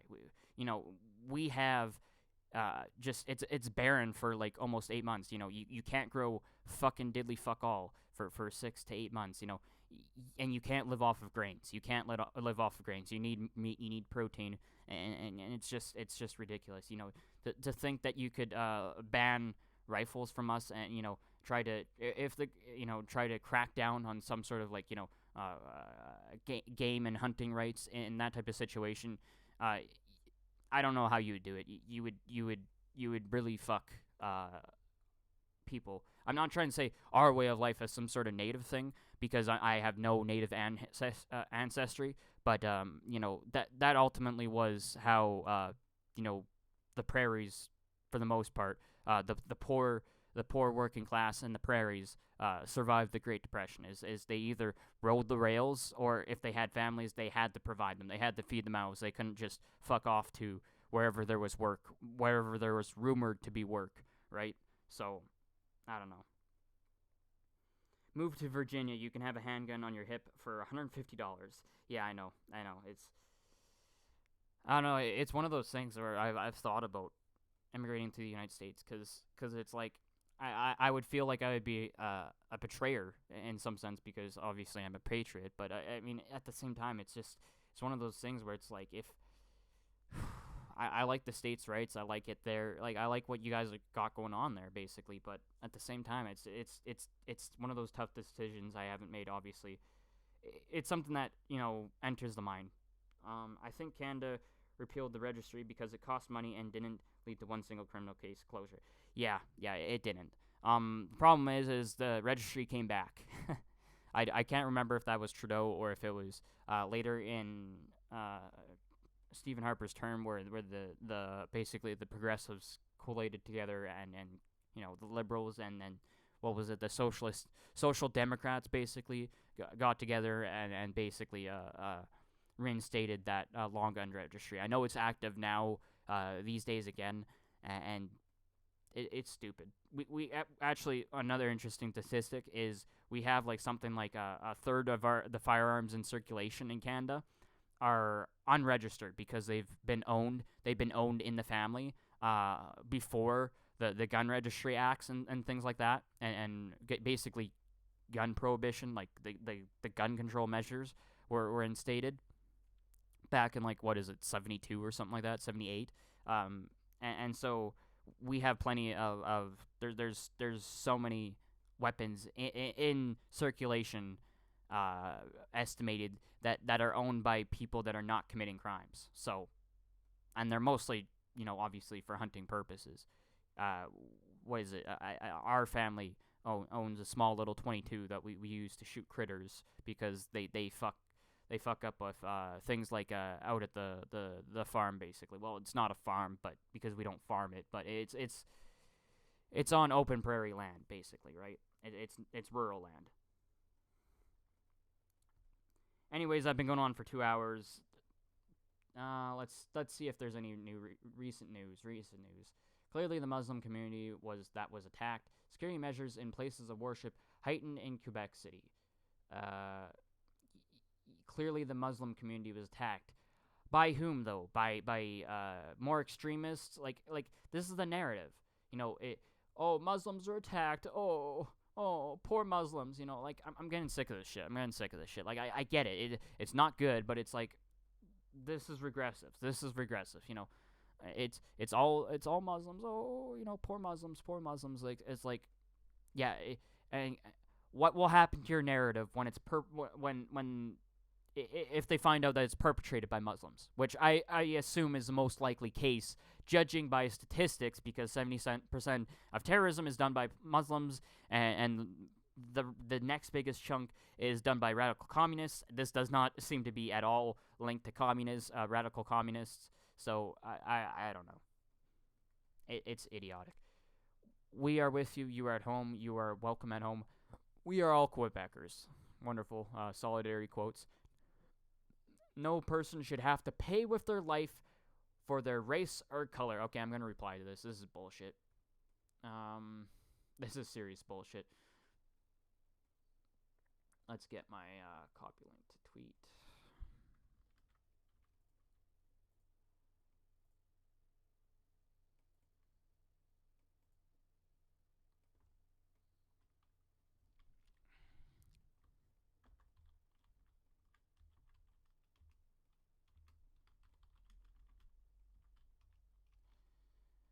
That's too harsh. And again for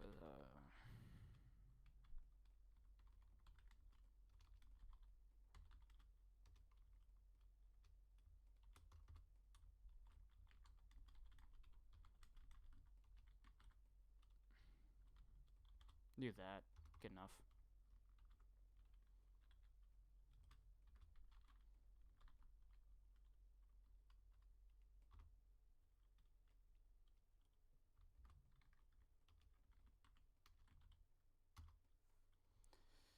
I'm getting tired of this. I'm getting tired of saying Islam isn't a race, because it's just fucking stupid. It's racism that Muslims are attacked. Yeah. Islam has no race. Islam has no race. You fucking dipshits. She got 4 new tweets. Let's see what she has. We are with you. Yeah, okay. We read that one. Now in English offers sympathies to victims, families, and calls it a horror thanks to first responders.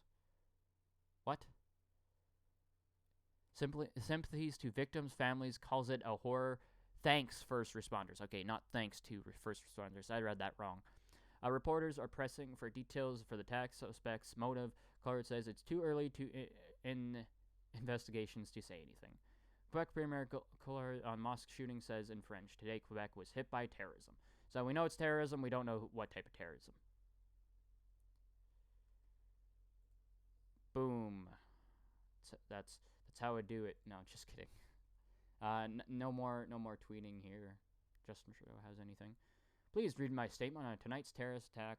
Let's read his statement. Might as well. We'll end it here. We'll end it with a Trudeau statement, probably.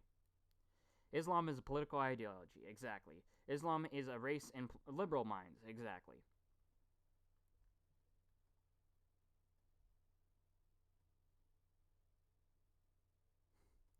I can't find any real news on this here. The most I found was the names of the shooters sounded Quebec. Oh, what does that mean? Basically, I'll show you. Philippe would be the Quebecois pronunciation of Philip. It's just a French pronunciation, really. That's all it is. Maxime, that's French for Max. Or Maximus. Max or Maximus. You know, that's all it is. It's just stupid shit like that. If their names are French. Philippe Larocque, that's a French last name, you know, just different things like that. It's like Rahim. Rahim is, I believe, I don't know, I think that it was a Muslim name or Indian name, I don't know. Rahil, I know that's Indian. You know, different things like that. takes a good bit of them to release details on the identity of the people they have in custody. Yeah, they probably want to get it right, I would imagine, right? They don't want to fuck up. They definitely don't want to call the shots too early. That's for sure. The Prime Minister Justin Trudeau issued the following statement here after a hearing, and yeah, it was tremendous shock and sadness and anger. He's angry. He's an angry male feminist, guys. Watch out. We got a badass here. No, just kidding. I'm just teasing. Fuck. That I heard this evening's tragic and fatal shooting at the center culture. Yeah, located. We condemn this terrorist attack on Muslims in the center of worship and refuge. On behalf of all Canadians, because you always speak for all Canadians, but in this sense, you actually are not going off the deep end, and this is pretty neutral. But I'm really getting sick of use on behalf of all Canadians. You keep using that for like things like climate change and crap like that, and it's like, no, shut the fuck up. Stop using on behalf of all Canadians. But for this purpose, I think this is fairly okay. I think this is appropriate use on behalf of all Canadians for once from Justin Trudeau's mouth. Sophie and I offer our deepest condolences to the family and friends, all of those who have died, and we wish a speedy recovery to those who have been injured. Fucking nice words, yep. I'm sorry, but I'm a man of action. I like action. I don't like words.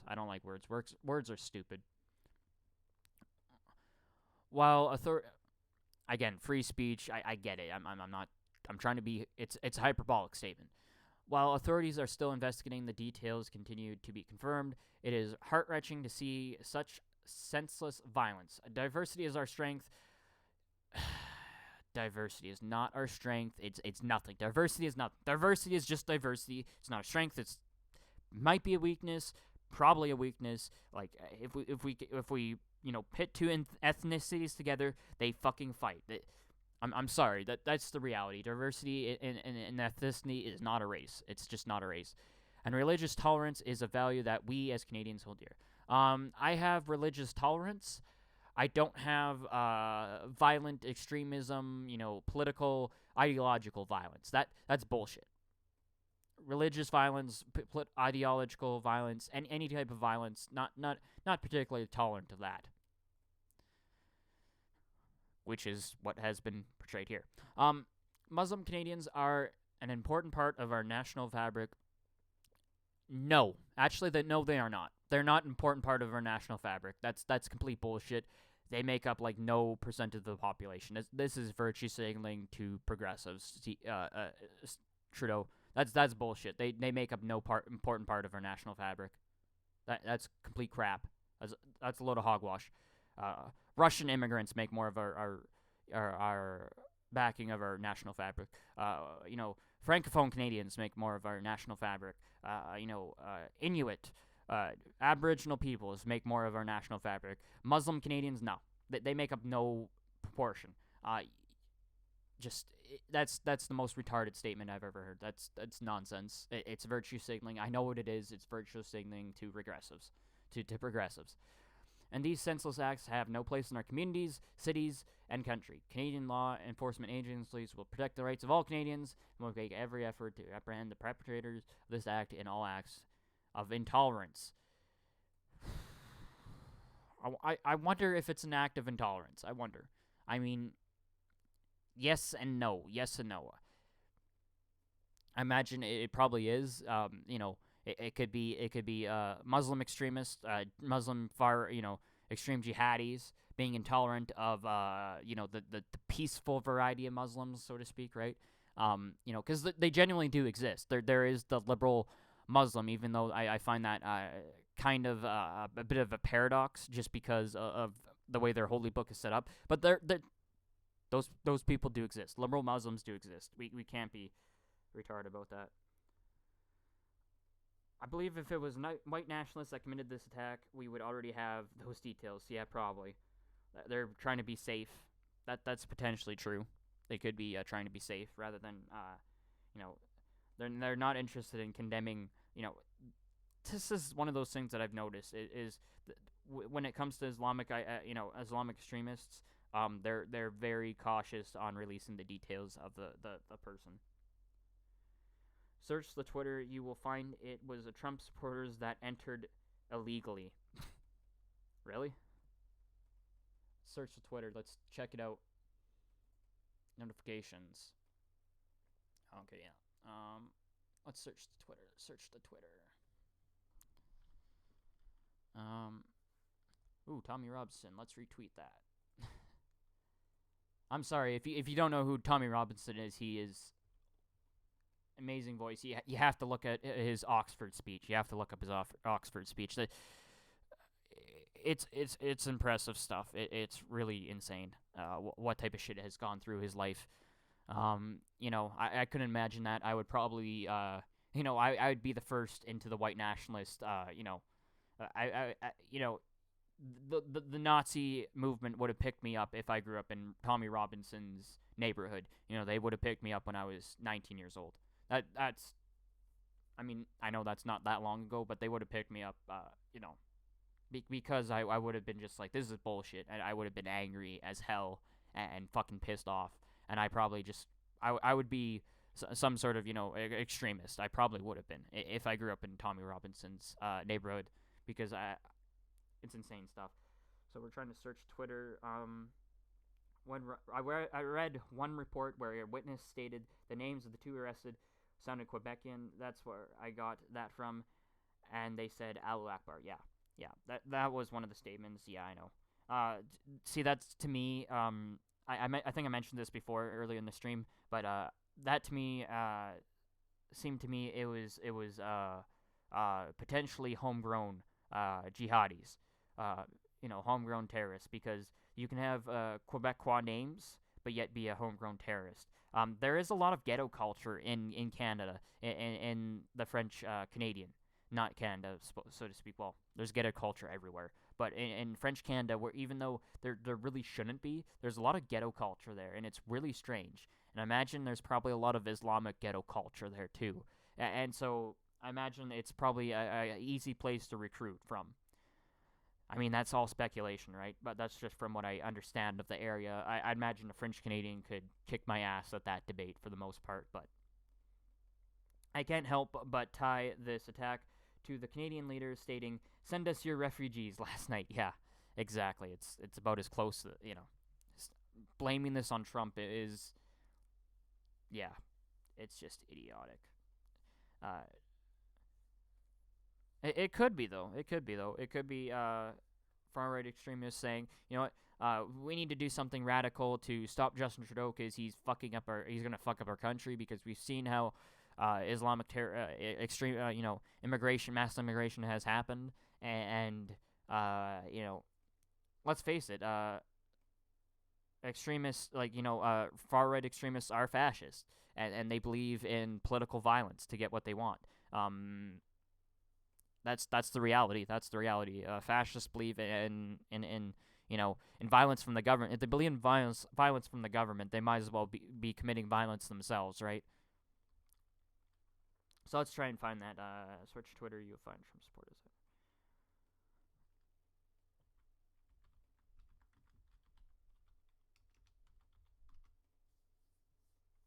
Oops, I said Trump, not Trump. Fuck.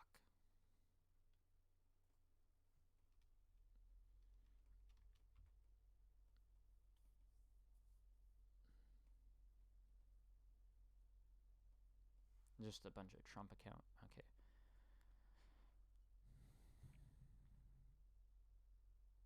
But remember, the shooters weren't okay. Yeah.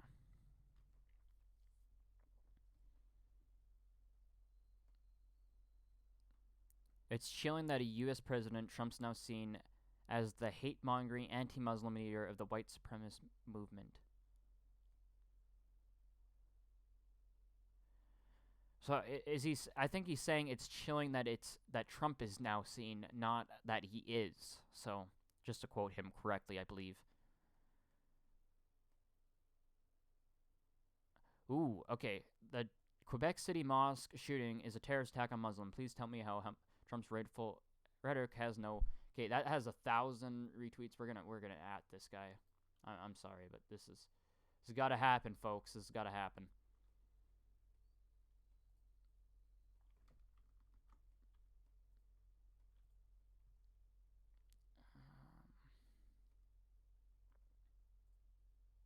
I'm sick of the news. The news isn't telling us anything really now. We won't know anything probably till morning.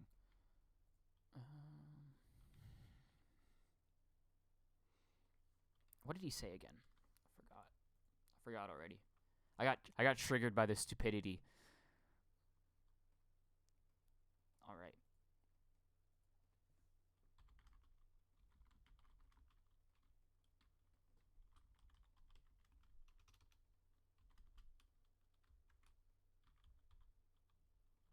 How the fuck do you spell Allahu Akbar? This stupid Saudi crap.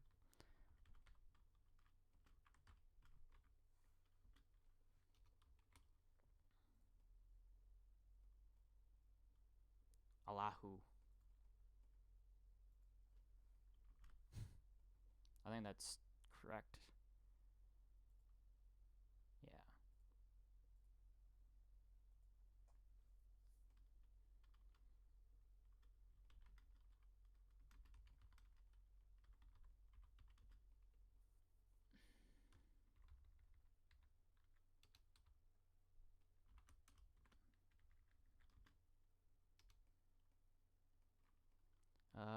Pro-Trump campaign chant.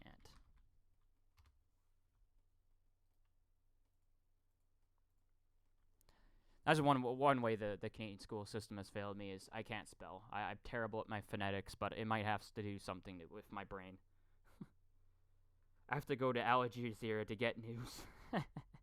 They spell it so many ways that the latest is closer to Aloha. Yeah, Al Jazeera, fucking joke, man. Trump's war on Muslims is fueling this hate. Mosques burned down in Texas. Now, okay, let's fact check that right now. Let's fact check that. Mosques burning down in Texas.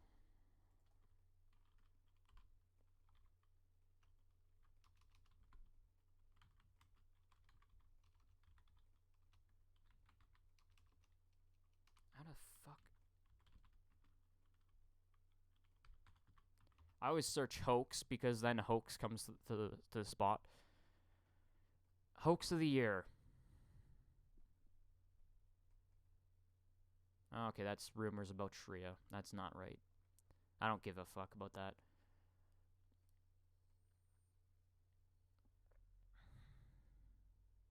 That seems like a breaking news article. Houston Muslim charged with lighting his own mosque on fire. I can't use Breitbart, though, because Breitbart's fake news to these people, so I can't use Breitbart. This is fucking annoying. They'll just look at Breitbart and they'll like, you're bullshit, because Breitbart's fake news. See if I can find a different one.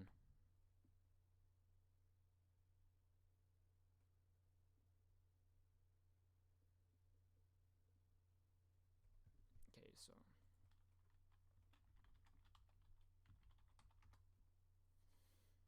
we know the story, we just need a different one. Texas mosque goes up in flames 2 days ago. Yeah, that's 2 days ago. So we're talking about a relevant one there.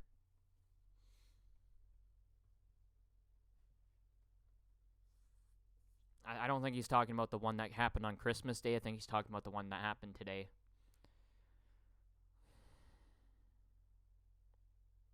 If you wonder why Muslim reformers support Trump, just look at the Quebec shooting. They want to keep Islamicists out too. Give that a retweet.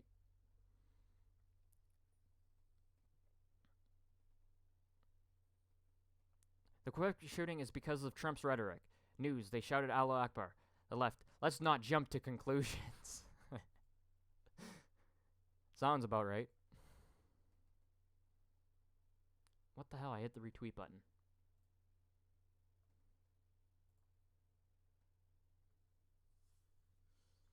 Yeah.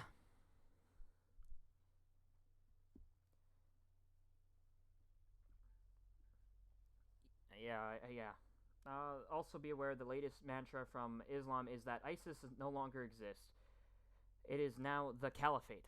That's from imams from UK, yeah. Imams from the UK say a lot of dumb shit. That's what I've noticed. The big deal is the caliphate, by its definition, demands recognition as a nation-state, even if its geo-borders are not defined.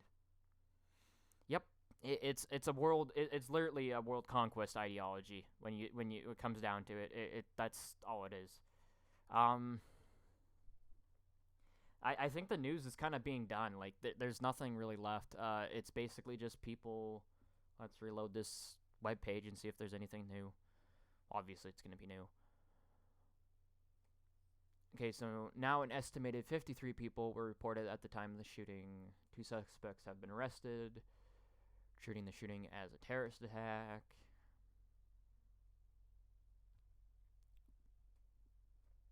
There's been a long-standing debate in Quebec over how to integrate its growing Muslim population within its largely secular society, and a rise in Islamophobic, made-up word, right? But of course, it's whatever. We all know what it means when people say Islamophobic, because it's retarded, and they own the narrative, right? Incidents in the previous years have, in the previous years, in reactionary to anxiety about ISIS. The Islamic culture center of Quebec, also known as Le Grand Mosque de Quebec. Ooh, it's the big mosque of Quebec. That's heartwarming. It is the city's Santa Fe region in the West End, and is one of the several mosques in the city. It's close to University of Laval, okay, which has many international students from French-speaking Muslim majority African countries.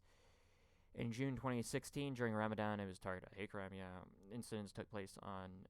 The incident prompted the mosque to install CCTV cameras, which we might get to see in the coming days, right? Quebec has low crime rate. In 2015, there were only 2 homicides in the city. So they've already tripled the annual homicide rate with this one attack. Congratulations. Religion to peace strikes again. Allegedly, right?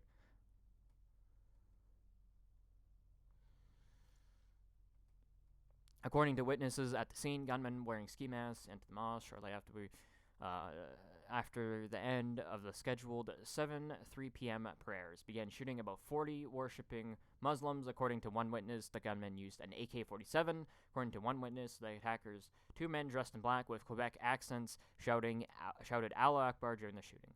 The Sûreté de Quebec confirmed that 6 people were killed, 8 wounded, and 39 people were unharmed. 2 suspects were arrested, according to television news. The attackers had a Quebecois background, while the other had an Arab background. Let's see how credible this shit is. So this is Francophone television. I believe it's private. Is it private? Because it can't be. It would have to have CBC on it if it wasn't private.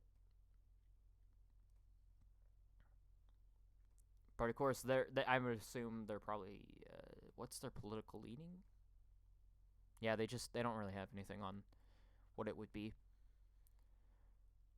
One of the 2 attackers is 27 years old. 2 suspects were arrested by the police. One of the suspects was arrested at the mosque, and the other after a chase that ended near the Orleans bridge, right? Police initially did not rule out the existence of a 3rd shooter, but later confirmed that there was only 2. So there's not a 3rd shooter. That's apparently according to police. And yes, one of the suspects was arrested at the mosque. The other one was chased to Orleans. After the attack, police established a security perimeter, and many injured were transported to different hospitals in Quebec City. Yeah, such as blah blah hospital.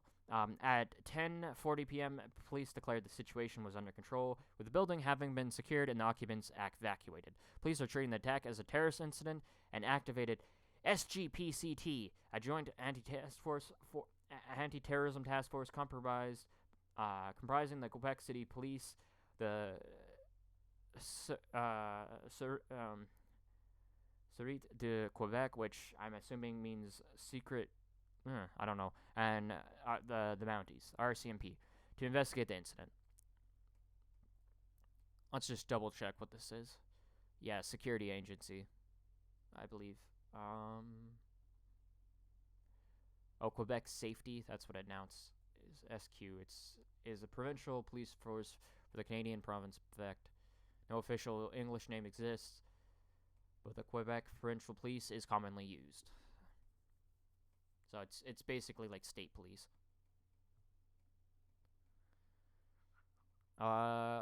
Quebec City mayor, yeah, unjustified, unacceptable, blah blah blah, a bunch more comics. Quebec categorically rejects this. Quebec barbaric violence. Did the same. Trudeau did the same. Labeled as cowardly attack. Both leaders denounced the attack as a terrorist attack. So I think that's about it. Yeah. I don't know. It's there's probably not much details to come out. Probably will be some in the overnight. See if anything. Oh, yay! A retweet.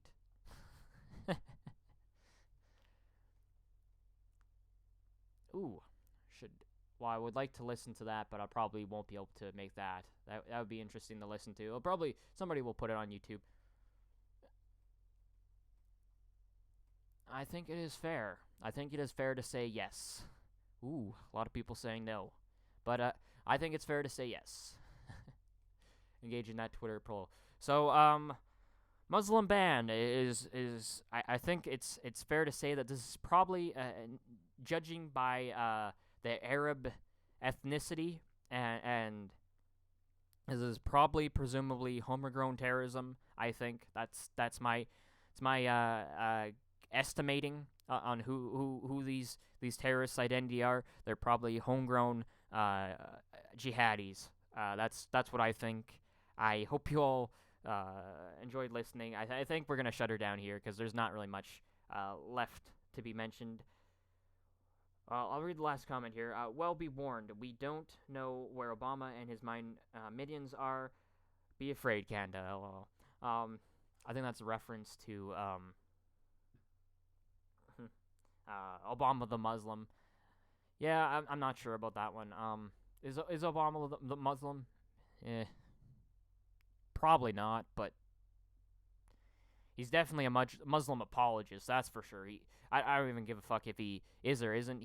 The fact that he was leader is worse than him being Muslim, being leader and being a Muslim apologist and trying to do the Iran deals.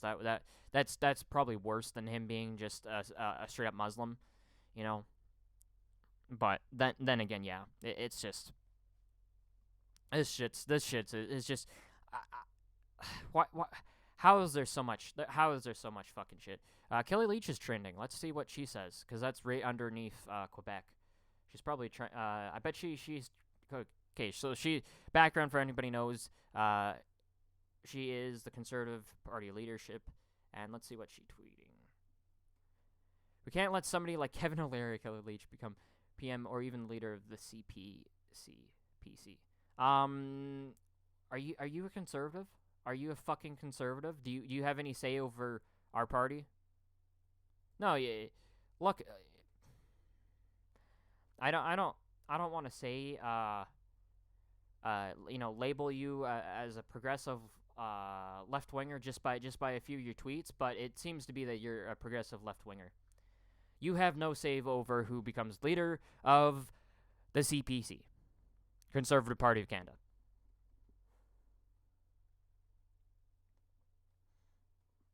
I'm sure these shooters would have passed the Kelly Leach Canadian values test. Hashtag shame. I don't understand what that means. I think he's trying to say they're right-wing extremists. I think that's what he's trying to say. And never ever allow Kelly Leach and Chris Sanders to shrug off their complicity in this hatred. Wow, there's a lot of people just absolutely vitriolic to her.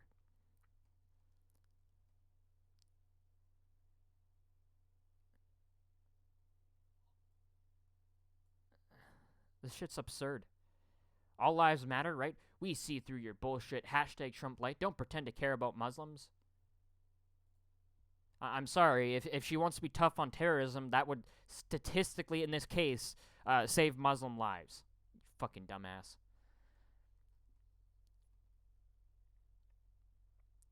Don't you share Kelly Leach's opinion that the CBC should be defunded? Maybe you should do better job. These are all the top tweets, right? So this is Twitter filtered. So let's go to the latest, because latest should actually be realistic, right? Retweeted Kelly Leach, heartbreaking news out of the city. Thoughts and prayers are with the victims. She said, "My thoughts and prayers are with the victims."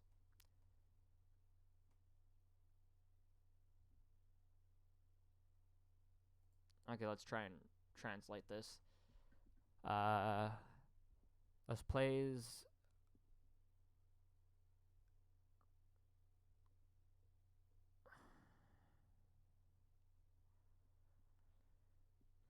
I think it's less. It's something to do with white. It's something to do with white power. This is a white power slogan basically. It's just saying whites are awesome. Go team white. I don't understand the rest of it. It's kind of pointless if it's white white supremacy propaganda. So she never sounds like a Trumpian. Yeah, because she literally sounds like she has all the policy, like she has like some of the populist policies that Trump has, carefully picked though, obviously tailored for the Canadian political climate, right? At the same time, she is like a little old lady. If you ever listen to her talk, she sounds like a little granny that would bake you cookies. So I don't know how anyone can call her racist. It's the most absurd thing to say. It's just, I know it's an emotional argument, but it's one of those things where she's going to be able to defend the race card the easiest against Trudeau and all his dummies. Lacks tolerance is a very tolerant way of saying Kelly Leach advertises with purveyors of racism and hate. Okay, average Kelly Leach, yet you advertise on Breitbart and Rebel to an audience of many that lack tolerance. What is about this? You know why? Because oh my God, are you stupid? Are you stupid? Are you stupid? You use this as an argument. Oh, you listen to Breitbart. You watch the Rebel? Oh, you're such an idiot. Like, that's not an argument. That's not an argument. That's not an argument. Oh my God, fucking Hillary fucking Clinton. And obviously this is all her ats. She's got 882 ats and 58 retweets. The problem is, see, this is Twitter data though. This is Twitter data from a lot of brainwashed kids. I'm sorry, but our school system is just progressive among progressive. It's just progressivism. That's what it is. We're hitting the 3-hour mark.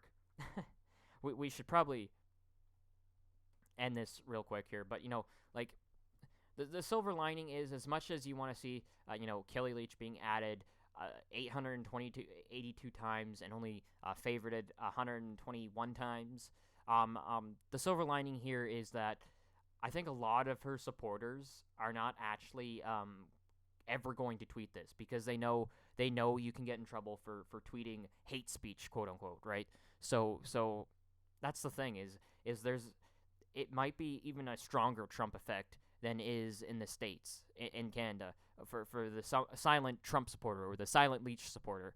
And that being said, there's also a good portion of these people that are just not active on Twitter. I'm sorry, but you got to remember that baby boomers still vote. It's not just all millennials that are part of polling data, right? So, and although that the right is increasing in Canada even too, it's just the school system programming, progressive programming. I'm sorry, it really is. It is. Everyone I had as teachers, they were just all giant progressives. They're all not rad femmes, but socialists, progressives, Islam apologists, basically, feminists, third wave feminists, not necessarily rad femmes, but definitely like, we need to be politically active feminists, right? And so I don't know, it's just stuff like this. It's like don't count Canada out for voting in somebody like her or somebody like a right winger essentially. Don't vote them out for voting in the right wing, and that's I think the takeaway here is basically I think time is on their side when it comes to Islam, immigration, and other things, because the more you start to see this, the more people look at it and it's like, you know what, I have less and less to lose by speaking out about this bullshit. And the more and more people will see the writing on the wall, because they're not going to be sheltered in their Birmingham, upstate Birmingham, high-class communities where they're just not around these people, where they're not around these cultural enclaves. And there's going to be more of those cultural enclaves, and there's going to be more people speaking out about them, and there's going to be more people checking the facts and realizing that, you know what, this cultural, multiculturalism, everyone retain their culture in Canada is not working. And I think that's really starting to increase in the Canadian youth, those that have their bullshit detectors, screwed on straight. And it's, in a way, it's rebellious, and it's cool to like people like Sargon and people that are just anti-progressive, anti-SJW. I was one of those people where I was just like, I was brainwashed by the system, but at the same time, I still had a bullshit detector on me. And so once I started to get interested in politics, it was like, oh yeah, like I've never been on the rad van. Like I remember, hearing for the first time the whole white privilege doctrine, and I'm like, what? Like it was almost like it was something so alien to me hearing it, even for me, because I just never thought of reality that way. That I'm just like, what the hell is this?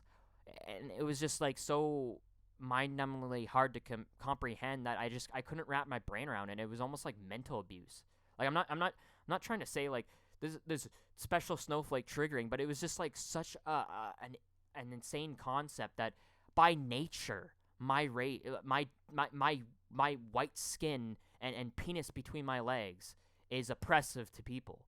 I was just like, it was just such a mental mind fuck with your experience, because you've never thought of yourself that way because you are a millennial in 2017. You do not see yourself that way. And it was just one of those things where it's just like, it really felt like child abuse. They are abusing children with this white guilt doctrine, essentially, and white privilege and shit like that, teaching this stuff. And it's just, it was just the weirdest thing to try and even rationalize. It was insane. And, that's a personal experience, but, people like me are seeing through the bullshit, and they had enough.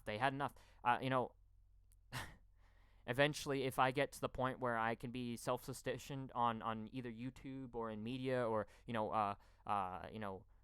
self-employed, basically, so to speak, where I don't have to rely on an employer, I'll probably go on camera. I don't care if people call me racist to my face. I just care about my economic stability. You know what I mean? It's hard enough as a white male to try and find my way into certain jobs and positions with all the diversity quotas, which is, I'm sorry, but a warehouse full of Filipino guys is not diversity people. But I think that's the main takeaway here is it's people are waking up from the bullshit, and the more this crap happens, the more these terrorist attacks happen, the more people are essentially going to be presented with evidence that's just irrefutable. You can't lie about it. Eventually the truth does come through, unless you have some hardcore censorship, and even then I don't know if you'll ever be able to like, that's one of the things, is I wonder if we'll ever get pushed into an Orwellian nightmare, so to speak. I don't think it's possible, because people in the West have had their taste of freedom, and I just don't think it's possible. Something's burning on the burner. I just realized and remembered that I have something boiling, so I'm going to let you off right away. Thanks for watching, and have a good day, and hopefully my house doesn't burn down.